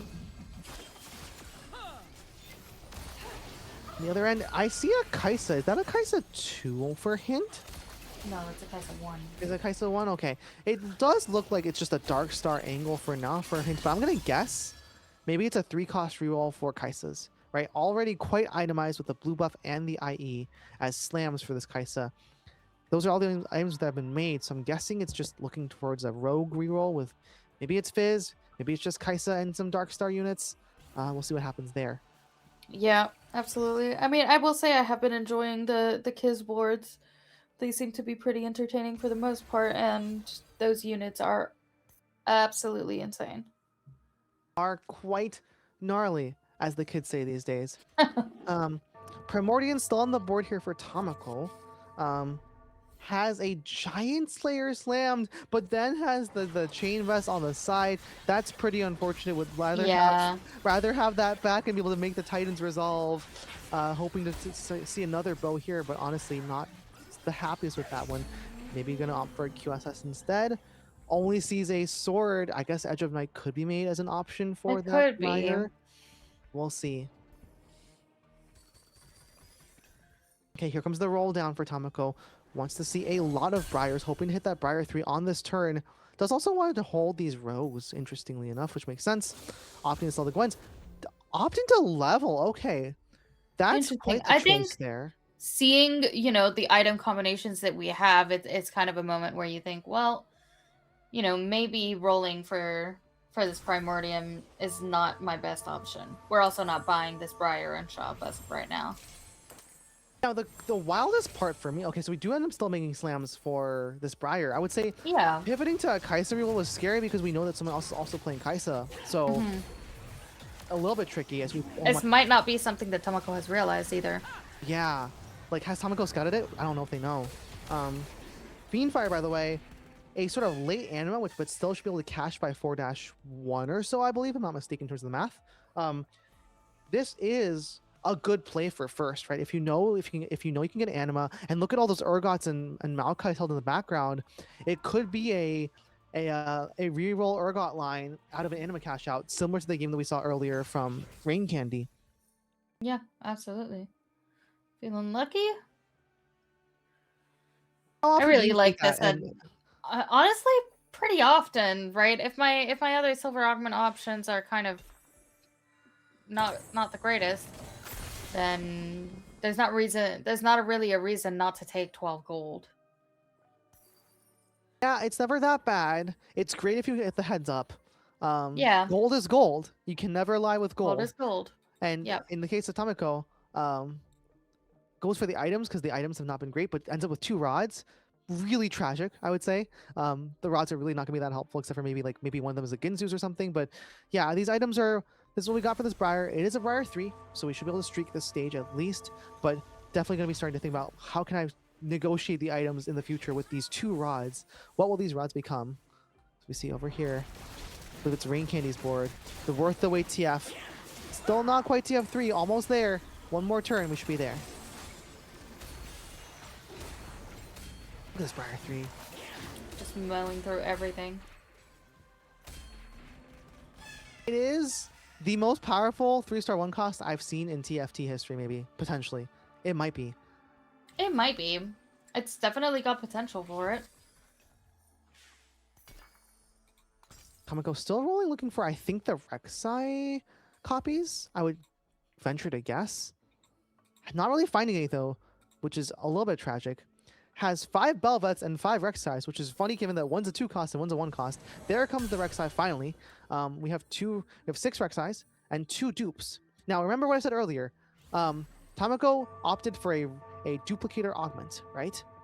If we don't hit early enough to make use of that duplicator augment, then we're kind of basically throwing an augment away here with the duplicators, right? So we have to spike early with these duplicators, otherwise Tomoko's board is going to fall off a lot faster because other folks might have better combat or better econ generation. This is absolutely possible. I mean, this is really just a good spot to be playing for that tempo and just keep your HP. And if you see something better down the line, or give yourself even just a bigger chance to find the right items that you're gonna need eventually, sure, why not? All right. Oh, there it is, Pandora's seat. Of course it would have. Oh my god. So this is the thing I was talking about earlier. You get a chair on your bench that is always a Yeah. Pandora's bench, and this allows people to hit crazy things like 3-star 4 costs a lot earlier in the game because you can be transforming these units as early as 3-4, while still having a full bench. So it's very scary for the lobby. It means that the caps are going to be insanely high this game, and late game you could see, hey, who knows? Maybe we see a 3-star 5 cost for the first time if someone goes fast 9. Oh, that's entirely true. Could be. I see Bikroa is still going for this Meeple-ish line. It's Meeple-ish, sort Yeah. of, kind of. I guess it's a Gnar reroll. I haven't seen this tech yet. This is new to me. Gnar reroll. Yeah, we're rolling on the 2s. Look at these 2. Yeah, we're putting the Zoe in there. I'm gonna guess we might even throw that Gwen in there. And the plan is to just play around Gnar 3. Why Intriguing. not? I mean, isn't this just a quirky board later on? Absolutely. The items are very much quirky coded, but we're definitely looking for this. So I guess we're going to keep the time breakers in and play sort of a joint quirky Riven board that has Meeple and like I guess Gnar and this. So just try to get a Gnar for 3 for free, and then go from there to try to go for like a quirky 4, quirky like a 3-star quirky as well. Mm-hmm. Might be the play. Completely I mean, possible. Timebreaker and Meeple do get along quite well, right? There's a lot of overlap that makes sense. So the quirky Riven board in this way is pretty nice. And there we see, oh my gosh, 2 levels on the same turn. I'm telling you, this Pandora's seat it feels kind of raked sometimes. It feels a little too strong. That was a crazy spike there for Bikroa's board. I By the must way- agree. And on the other side, by the way, we did Mhm. see we saw the 3-star Lulu come out as well. Yeah, 3-star Lulu on 3-6. Again, when you have this Pandora's seat boon, the 3 stars just keep coming and coming and coming. And so for those folks who had those 3-star 1 cost rerolls from earlier, their value just got decreased by a bunch, right? So like Yeah. for instance, like this early dupe take, right? This multi-dupe take here, that's gonna feel really bad because the Pandora's is kind of just the same augment for free, right? In some ways. Not quite the same, but possibly even more powerful at times because you can take the 2-star copies and just change them over and over again to get like the finishing touch. Yeah, absolutely could be. All right, Tom Kench gonna get pulled out here. Wondering if that's gonna make the final board or not, or if we're just saving it to be able to reroll it later for Corkies and Riffins. Still waiting on that Gnar. Okay, yeah. I guess opting to play the Tom and saying, look, if I can keep the Tom on the board, I will just get some free gold. Maybe this free gold will help me in some useful way. Not a bad idea, honestly. Yeah, I have to agree with you. There's not really a reason to move away from this. Looking at what is that item currently on the bench? Remind me. That is, ooh, is that the Battle Bunny? It's not the crossbow. Is that? It might be Searing Shortbow, if I had to guess. I think that's correct. Might be the Searing Shortbow. Now, the question is the Searing Shortbow good enough to make Urgot strong here? Or would you rather just have all this crit items on your Urgot, which are pretty much BIS for Urgot anyway? Maybe you get a Reforger and you look for a better Battle Bunny, a better anima item, because at this point, honestly, just a tank item for the anima, like a Radiant Field or something, would be not that bad. Or that's Linus's Lament, also not that bad either here. So, yeah, I'm thinking that Although- Teamfighter is looking for Reforgers here, is my theory. I am surprised to know that Reforgers can be used on anima item. I would have thought that that would be part of, the pool of items that it just cannot be used on. Yeah, you can, like, it works really well with Pandora's items or other things. You can reroll your anima items to get better, or better things that are more suited for what you have. So we'll see if, honestly, at this point in the game, with only 1 life left, Fiendfire might even just try to find a Reforge or Augment. But for now, taking the dupes, trying to try to hit at least one of these 3 stars on this turn, otherwise could be dead Yeah. as soon as next turn. Here we go. And we roll. Rolling down. Has 4 dupes, by the way, so could That's true. make a lot of 3 stars here in just this turn, but has to do so quickly. Time's running out. If you want to dupe, have to dupe now. I would say even make the Urgot 3. Personally. I would agree. Sell some units and go for it, yeah. Not much of a choice. Let's go, let's All go. right, and then Alright, cool. keeping this 2-star Alawi on the Pandora seat for now to try to roll it into one of the 2 stars that you really want to get. And hoping for the best here. But running right into Rain Candy, who's on a very massive board. Look at this TF. Varus' obsession on the backline is terrifying to see. Is this Urgot 3 going to be enough? I think it might be. It might be enough. That HP is not going down. All right. Certainly is enough. Let's see what this Alawi rolls into.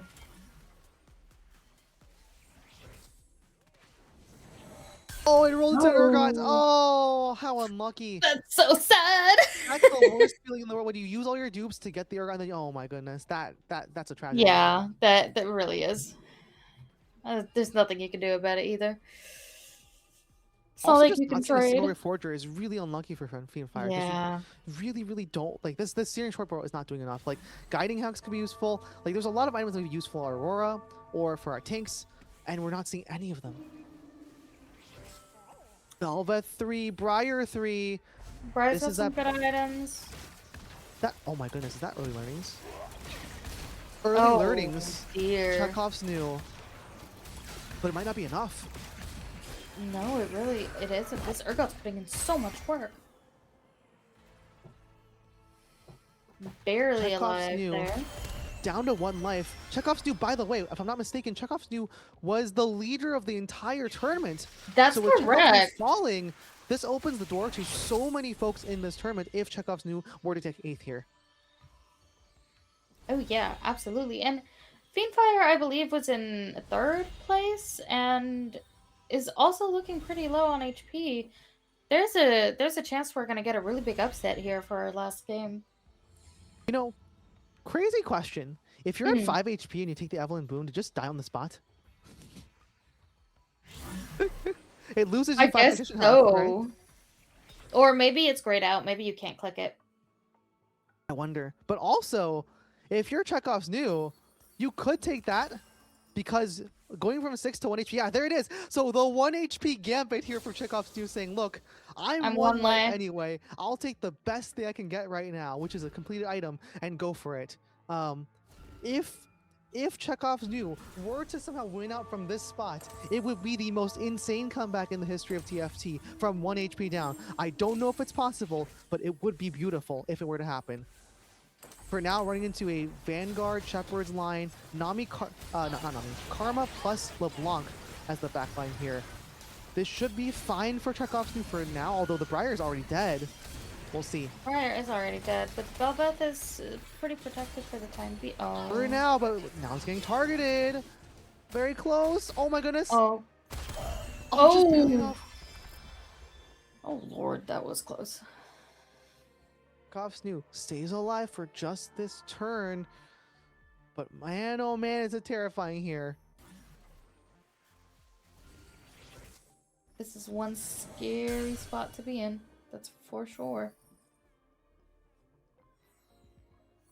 Looking over here. That's a lot of HP to have. 91 HP on 4-6. That Lulu Absolutely. 3 has been going completely crazy.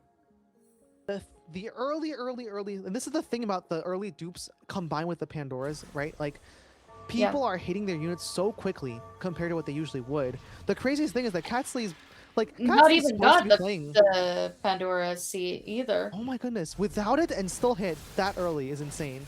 Yeah. It's between the dupes and taking those free rerolls on the silver think so. augment. Now, here's the thing. Catsley in the tournament is at 19 points, right? Yep. with a win would move to 27 points. Right. If Chekhov's new is eliminated, Which they are. that opens the door. It's gonna come down to basically, can someone from, well, who else is out? Let's see. All right, we're covered by this drawing of Evelyn. Very beautiful. I do think the art is Very beautiful. beautiful. Shout out to the Riot artists. Pay them Oh, more. I yes. love them. But Catsley might be able to just run away with the tournament, but it'll depend on how Hint, Fiendfire, and Rain Candy can do.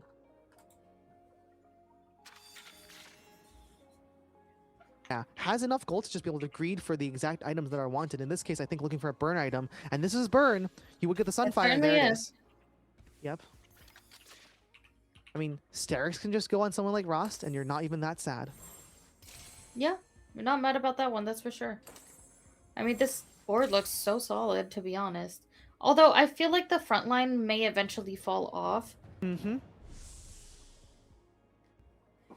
I mean, That's this the would be thing. a case of waiting for, like, a Nunu to replace this Jax. Eventually, it could fall off. You're absolutely correct. Although, I think at this point, if you're Catsley, you have 90 HP. You can basically just go to level 9 and cash in your birthday reunion. That's very true. I forgot about Reunion. That's the craziest thing. We have birthday reunion, and we're not even playing for birthday reunion. We just have a Lulu 3, which is kind of wild. Like, if there was ever a win out spot in TFT, this is the spot, honestly. Yeah, I the tend only to thing that agree. can be scary is an anima. Like, if we can get a better anima item, that can make a big difference, right? Like a big Yeah. anima item Yeah. for 12 Fiend Fire, who is now on a 5 streak. So watch out. That's where the biggest threat might lie. Kitten is out also with this round. So Chekhov's new out, TFT Kitten out. It's going to come down to whether Rain Candy gets enough points, right? Because if Rain Candy gets in the top 3, even if Castley were to win out, Rain Candy would still overtake in terms of points. Similarly, Hint needs to finish better. So it's Hint and Rain Candy are the defenders that remain to stave off Catsley, along with 12 Fiend Fire, who might still be able to make it out. So as long as all 3 of those folks stay alive, they have a chance to stop Catsley from running away with the tournament. It's going to be close.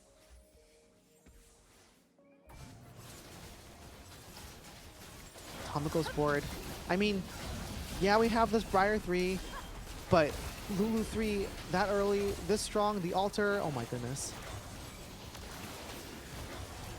Look at the damage. Wow. It's just insane. It's Yeah, both the insane of casts are this Briar. insane, yeah. The Briar lives so long, and yet this Lulu is so strong. It's like she can be just as strong as she can be as strong as she likes, the Briar, but like nothing's getting to this Lulu right now. Like the only way to get ahead of this is to have backline access, and currently that's just not something that we have. Not yet. I'm curious to see if Catsley gets matched up against 12 Fiend Fire, because look at 12 Fiend Fire, right?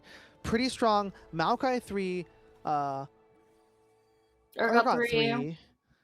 We One of still the haven't got our Aurora. Forger. Yeah. Still no no Forger. God, that's rough. This Maokai feeling a little bit naked with just the Steadfast Heart. Yeah. But, in good news, doesn't have to face Catsley yet. That's the day of reckoning. If 12 Fiend Fire has to face Catsley, that's when things get real scary. Although this Briar is aggro onto the Urgot quite early. Pretty scary spot, but does manage to get through the Briar. Wait a second. Is Maokai staying alive? As long as Maokai stays alive for this Briar to cast often enough, it should be okay. There come the stuns. The Aurora, yep. Oh, no, no, no. Oh dear. Oh, we're alive though.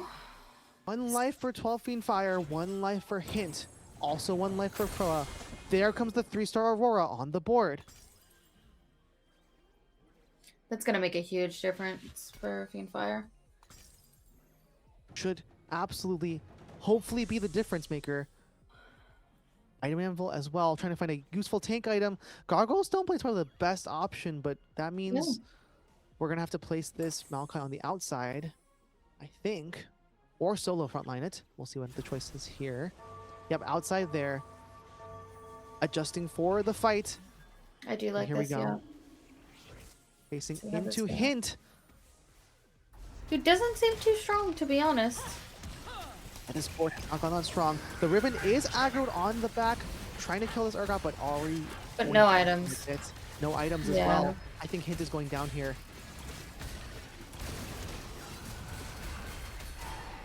Yeah, that is going to be the end for Hint, unfortunately. As well as Croa. So, Tall Fiend Fire did manage to stay in the top 4. And this means 12 Fiend Fire has at least 5 points, so at least 26 points, right? So even if Catsley wins, well, if Catsley wins, gets 27, oh man, it's gonna be close. It That's really will ASOL 3. depend. That's ASOL 3. ASOL 3 on the board for Rain Candy out of nowhere from the Pandora seed. I told you the cap gets crazy. World? Oh my goodness.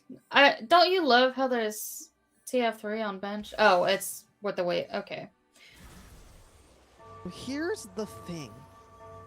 I will say that ASOL 3, it's a 3-star forecast. It can auto win the game.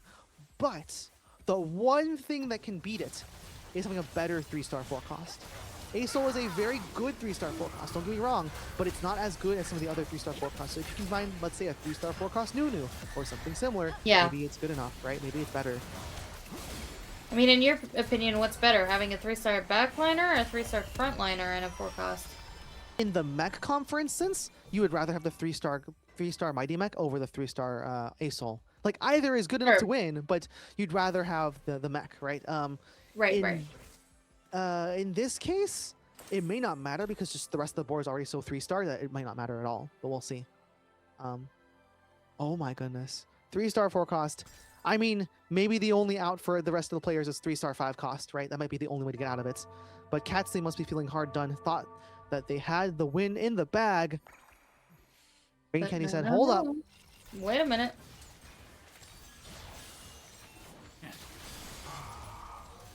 I would imagine that once this, like, if you get a remover here, the items are definitely moving over to this ASOL. I would have to guess. I would imagine, yeah. Yeah, Uh, there it is. Also, note that we hit the 3-star ASOL without having Pandora's seat. Without Pandora's Seed? Okay, that's insane. That is insane. I just realized it's natural because there's nothing on the bench indicating that we've got Pandora's. So, hello? You know? Okay, if there's a plan for Catsley, it's probably to go for 3-star 5 cost. We have 2-star Vex, we have 2-star Morgana. Focus on those two and just for this stage, literally for the rest, we have 91 health, right? For this stage, you farm as much gold as possible, right? As much as possible, and then from there you just try to say, all right, sell the board, 3-star 5 cost. Because you're not beating the Sea Soul, right? Yeah, that's your only way out. Also, letting Tamako live there for one turn also, also makes a huge difference because I think that gives Catsley an extra turn of breathing room, right? Where Yeah. we get to face a ghost instead of the actual board for a little bit extra HP. But yeah, I think it just must be a sell board 3-star 5 cost angle. That's the only It thing I'm has to thinking be, we can right? save. But Yeah. gosh. The 12 Fiend Fighter is out. Probably face the 3-star 4 cost. Mhm. Now, that means 12 Fiend Fire leaves the tournament with 26 points. So, and I think that who else is up here? Catsley, Rain Candy is guaranteed to have at least 26 points as well. Yes, Right. it's gonna come down to whoever wins between these two, I believe. Whoever wins between Catsley and Rain Candy will win the tournament. I'm pretty sure, if I had to guess. I think that math makes sense, but see. I'm very, very curious to see what Catsley does to Rain Candy 7. survive this ASOL. Okay, there is a world where if Catsley does win, Right.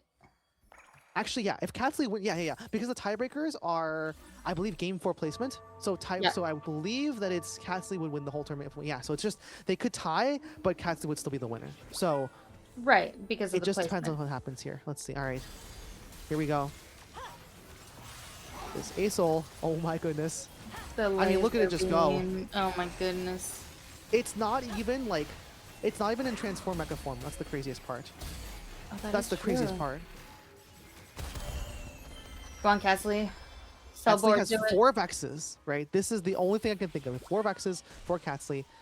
I would guess that Catsley just sacrifices the rest of the stage to save gold. You would And think, meanwhile, right? Rain Candy must go look for Vexes to hold them, is my theory. Yeah. I mean, I'm sure that Ring Candy's keeping an eye on all of that. Holding on to any 5 cost possible. But at the same time, you're taking them out of the pool, right? Mm-hmm. We do have like an unused QSS on bench for Rain Candy. Honestly, this is gonna sound crazy, but you might even consider putting the QSS on this ASOL. Because your literal only lose condition is if somehow this ASOL gets CC'd, right? CC and Like, dies. listen, Yeah. the Giant Slayer is cool and all, but at the end of the day, like, the ASOL will have enough He damage doesn't to need bring a it. 3-star. Yeah. You know? It does not matter. That's 5 Vexes, by the way. That's 5 Vexes. There That is a is 5 chance. There is a Vexes. world. All right, Catsley, let's see this. So it's 6-6, probably gonna stack another stage. Another round. That's 6 Vexes. There's 6 Vexes! There's 6 Vexes! Oh my goodness. There's no shot. If it happens, it would be insane. If it happens, it would be absolutely insane. And Rain Candy hasn't seen a single Vex. I think okay, we can't say anything. We must not say anything. We must can't not. jinx No it. cursing. No cursing. We can't say anything. But we need to see Catsley's Nothing is POV happening. on minion round for sure. Yeah. Catsley POV on 7-1 or 7-2 has to be the play. For now, we're losing the stage. We know we're losing the stage. We preserve the HP to make this happen. It's fine. It's all about selling the board next on 7-1 and figuring out what's gonna happen after that. Are we gonna see 3 more copies of Vex on Catsley's board? Or can Rain Candy dig one up before Catsley can? Here we go. Hopefully we get a view of Catsley's board here. Let's move it over to the other board if possible. I'm keeping my eyes so locked onto the little notification pop-up, you know? Mm-hmm. There it is. Okay, Catsley's there we board. go. We have 6 Vexes, but 0 gold.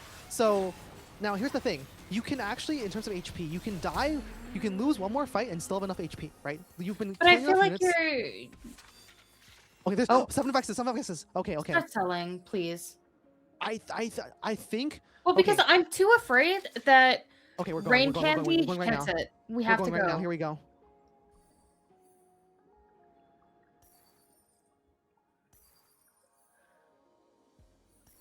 Oh. Everything's being sold. You can still lose one more fight, so it's okay. This fight can be Yeah. lost and still be fine. There's another Vex. Okay, There's we must another lock the shop. one? We must lock the shop. And no Vexes on Rain Candy's board. Castle should take. Wait, how this much? lost. How much HP lost though? Okay, no, dead on this turn. Wait, what? And that's it. Oh, no. Rain Candy is the victor. Not enough Vexes on Catsley's board, and I that'll did not be think it that for was a that death one. from that HP. Oh, dear. Because we were at like Yeah. 20 So the play would have something, been to right? probably try to save one more round, and then go for it. But man, Yeah. what a close battle at the end. It came down to the wire. Just not able to find that 3-star 5 cost. And in the end, Rain Candy is our champion, I believe, of the Gal birthday bash for the 6th anniversary of Gal. Yes. Big congratulations. Incredible. And we do get the final here, 28 points for Rain Candy, taking it all. Look at all those games, too. That's an incredible string of placements. Absolutely. Coming back into it from the 7-5 down. I said earlier, watch out for Rain Candy. Rain Candy's been playing quite well. That's true. Definitely a great listen, play. Your possible placements and hypotheses are often correct. Blessed by Burb, as they say. Blessed by the Burb. Big Oh, stuff yeah. from Rain Candy to finish it off in the end. And hopefully we'll get a chance to speak with our winner in just a little bit to talk about how the tournament went and get some post game reactions and post victory reactions for winning the whole thing. What a tournament! Gonna walk away with $50 for first prize there. Yes. Congratulations. Absolutely. I mean, that was an incredible game as well. And that I swear that Aesol came out of nowhere. Out of nowhere. We didn't see him coming. I Nope. didn't see a 2-star. I didn't see nothing at all. And I was just like, "Oh, poof. Hey, by the way, I have a 3-star dragon." And it's the All the right biggest thing then. is no one's playing mech on the board really, right? So it's just like out of nowhere, a soul 3. Kind of wild, kind of insane, but very, Yeah, very cool to see. That is actually what a performance there by Rain Candy to make it happen. absolutely. That was incredible. Honestly, also very big congrats to everybody who was in the last lobby, because from all of what I've seen, watching the stream the first couple of games and then coming in on game 3 and 4, everybody had an incredible playbook today. It was incredible to see. Of course, we've been fed of um we've been fed very well with all of these reroll boards, but it's been incredible to see, like, not only, playing these boards that we know are good, but also going through the motions of, like, making the little micro adjustments that make all of the difference, right? I mean, Rain Candy again with that early anima cash out that we were not trusting of, and look what happened. Absolutely stellar plays from all the folks playing in the Space God set right now. Well done all around, shining brightly in the sky as they should. Well played for folks in the final lobby. They made it a very fun contest. Fantastic performances all day long. Cool plays, 3-star 4 costs galore, 3-star 1 costs all over the place, and a fantastic tournament all around to celebrate the birthday of Guardian Angel League. Yes, Fantastic. absolutely. We will be taking a short break right here, but don't go just yet, because we will be talking a little bit more about the tournament afterwards, and we will see you all very soon. And we will be able to talk with our winner.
Hello and welcome back.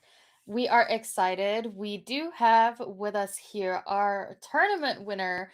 We are super excited to introduce her to you. If you'd like to introduce yourself, actually.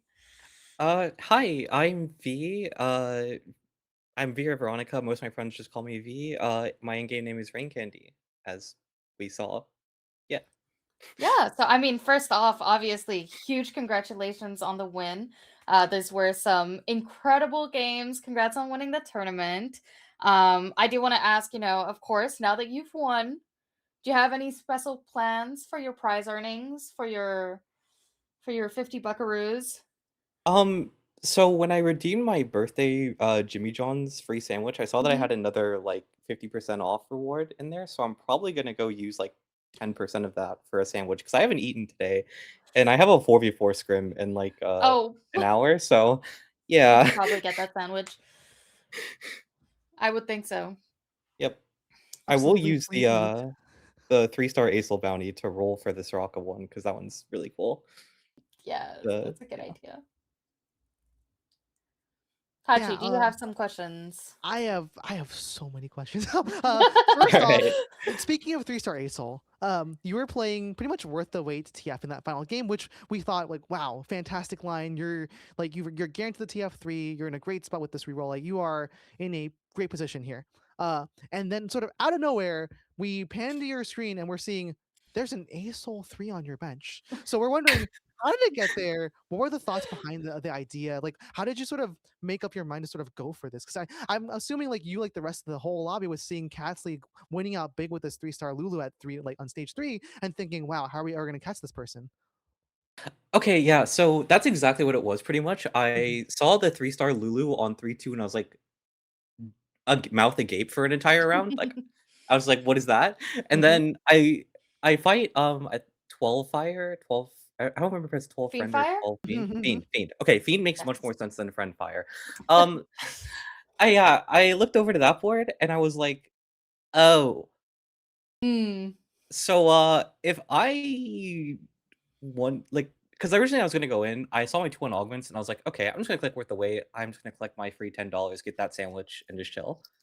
And, Yeah. uh, then I saw it was actually the Thresh Pandoras, because like, I was making a joke before loading into lobby, I was like, "What if this is Thresh's Pandoras?" And then we see the Yep. dupes, I'm like, "Oh boy." And then I see everyone else hitting these insane boards super early, and I'm like, I think I'm just screwed. So I might as well just gamble. And then I sat there in Team Planner for a little bit, being like, okay, who is playing like what four costs? Saw that like pretty much all of them would be hard to hit except for like Aesol. So I was like, you know what? I'm just gonna go 8, roll infinite gold, don't even care about like what's on my board, and just gamble. Yeah. Just And it gamble. ended up working out. Yeah. Always I gamble. certainly did. That was I mean, incredible. Yeah, because you didn't even we realized, at the end of the round, I was like, wait, that's ASL 3, but that's not even with Pandora's seat. That's just pure rolling. Uh yeah, no, it was Pandora's. I It just grabbed was? every 2-star forecast I could. Okay. And then just started rolling them, and then I was holding, like, Right. 4 costs on bench to deny any of the other Pandora's players. I see. Because I think when we had panned over to the board, it was maybe in a transition moment where the purple outlines weren't Mhm. showing, so we were like, that's a shocking I also don't think I had freezer to have. anything I don't think I had anything on the bench there either, so it would've been really hard to see because I, like, panicked once I hit it. I was That like, makes "I sense. actually did hit it. What do I do now?" Right. yeah, That makes I total sense. it makes a lot of like in hindsight, I'm like that makes so much sense because you know that there's a high cap with the Pandora's to hit a 3-star forecast, Mm. and you're like just basically looking for what is the most uncontested unit in the forecast that I can play. Um, just don't pick Tom because Tom's 3-star is very weak. But yes, fantastic stuff. Um, another question I had was around we were talking on the broadcast about your choice to cash out for Anima the game prior because you were playing an Anima board. And I think you cashed out pretty early compared to what we were expecting because we were expecting like a 400 cash. And so we were thinking like, okay, that's probably just like playing for safety. But also we were like, wait, this ended up winning out. And so we were like, what does Rain Candy know that we don't? So we were curious about your thought process on sort of when do you cash for Anima and sort of what are you thinking about as you cash? Whenever I see Guiding Hex on Animal, like, the 300 cash out, I really like taking it. Also, because I already had, like, the double artifacts for my augments, I was pretty much Mm, like, I don't even know if I have room on my Urgot for, like, something crazy or, like, something, like, right. tanky. I already had a TG as well for my, eventual mech item, so I was kinda like, I can just sit here, start winning fights now, and just start, like, draining the HP because like, obviously, it's gonna cap lower than if I hit, like, a 400, but I can offset that if I just start, like, winning all these rounds now and just, like, Mm. hitting all the people that are, like, gonna be losing HP and, like, trying to cap super high. If I can take the rounds, like, early, like, that's probably just in my best interest. Gotcha. So better HP preservation and damage earlier over more rounds than having a higher potential later in that sense. And it ended up working out in your favor. Pretty much I like play that comp kind of like if you would play like the Lost Drink 3-star Jinx line from last set. Hmm. Right. I played this comp a lot on ladder, and that's pretty much just how I approach it. Like I'll just full sack like 8 or 9 rounds and then just try to win the next 6 and then figure out my spot from there. I Gotcha, see. gotcha. Very cool. Yeah. Awesome. Amazing. I mean, on another hand, I did want to ask, speaking of the previous games and whatnot, out of the 4 games, we saw you had some wonderful placements all around, but which one of these games was the hardest, would you say? Um, I would say the hardest was probably okay, I'm gonna be honest, I had some kinda easy games today. I just played, like, reroll, reroll, reroll, gamble for 4 or 4 Fair. star or 3 star. I'd say the second game, it was a really, like, weird lobby, and then also someone Mm. in my lobby, um, hit Briar 3 on 2-5. Yeah. Wow. Oh, two That's Yeah, five? successful, all right. That's and, gross. like, it was like Ari reroll like, you got 4 Ari rerolls on, like, 2-4, and then they also had Mm, Priz ticket. So I'm like, "Okay, Mm. hopefully they don't, like, roll super early and take all the Cho'Gath," because a lot of right. people have been playing Cho'Gath in that Briar line. And then my 2-5, I traveled to board because I was, like, low key looking at Twitter, like, after that round because 'cause I'm just sacking on as Cho the stage 2. And, yeah, I just see a Briar 3 on my board, and I was like, "Oh, Oh. I think I'm playing for like, 3rd this game." Yeah, And then that's I ended up getting, like, 1 fight diffed into a, like, 4th. Like, it was, like, 77 HP or something, like, 5 HP, 5 HP, and then I, right. lost my last round. I was like, "Huh, Yeah, that's just these things unfortunate at happen, that I point. guess." It was also Yeah, they hard to find do. Shogath because of that, but yeah. Well, a huge testament to you and your play to maintain the placements despite some of those difficult lobbies in those cases and still manage to eke it out and get that first at the end of the day. Like you said before, you're going for your sandwich. What is your go-to sandwich order? That's actually very Okay, curious now. I have to ask. I have yes. to ask. Okay, so I worked at Jimmy John's for like a year in high school, so I have this down. It's a number 8 with extra pickles, extra hot peppers, regular onions, extra olive oil and vinegar, regular like the oregano basil seasoning, Dijon mustard, or I used to do Dijon mustard before they removed it, and then I went easy mayo, and then I also asked for a thing of kickin' ranch on the side. And Oh then, like, wow. if, like, sometimes, like, if there's extra bread with less like, the rest of the sandwich, I just dip the rest of the bread in that. That Amazing. I gotta sounds try that sometime. banging. It's Yeah. really good. Also, disclaimer, I'm Filipino, so the reason I like the extra vinegar is, we just love vinegar, so maybe That that makes part sense. isn't for That was the everyone. only part where I was like, vinegar in a sandwich? Are we I should mean, it provides. It's I've like not pickles tried in a it sandwich, before. right? You add Oh acid, yeah, and you cut through the richness of like stuff. It's not. that's right. I I mean, I put yeah, vinegar on fries, so like, That exactly. is why really not? good. That It is is really good. very good, yeah. I do have one more thing as well before you go. Well, I guess it's two more things.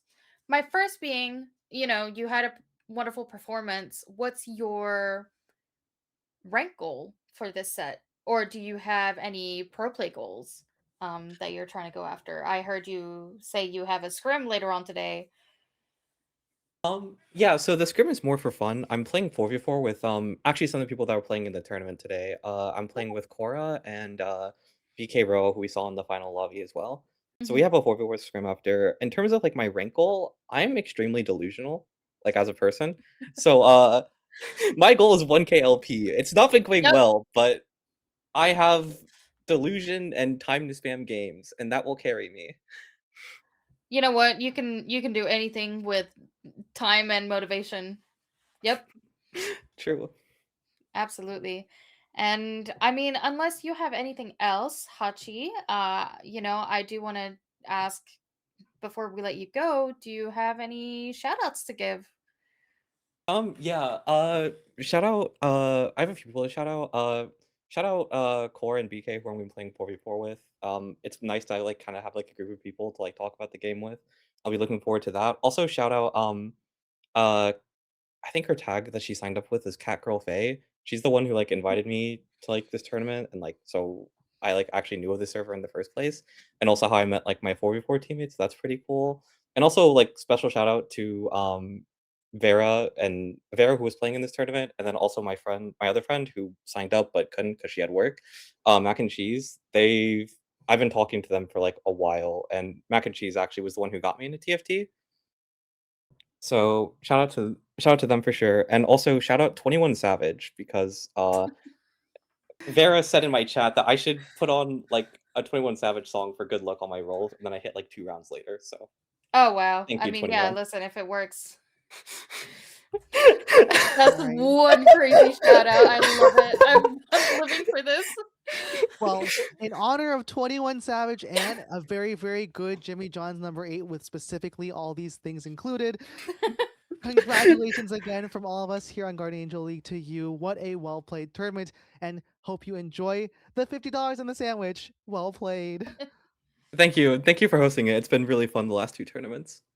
Of course. And thank you for playing. And good luck on those Soraka rolls as well. Oh, I need them. Hmm. Well, thank you so much. We appreciate you coming to answer our questions for a little while as well. But I hope everybody has had a wonderful time during the tournament today. It's been a blast to cast, as always. Birthday bash again. 6 years, incredible. Every time I remember, it makes my brain go dizzy.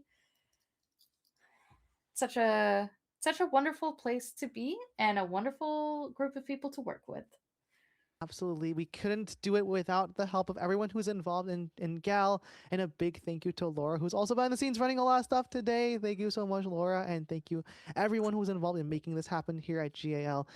It's been an awesome ride. We can't wait to share it even further with you as we keep growing into the future and trying to grow the game on our side as well. Yes, absolutely. On that note, I do believe that this is going to be our wrap up for today.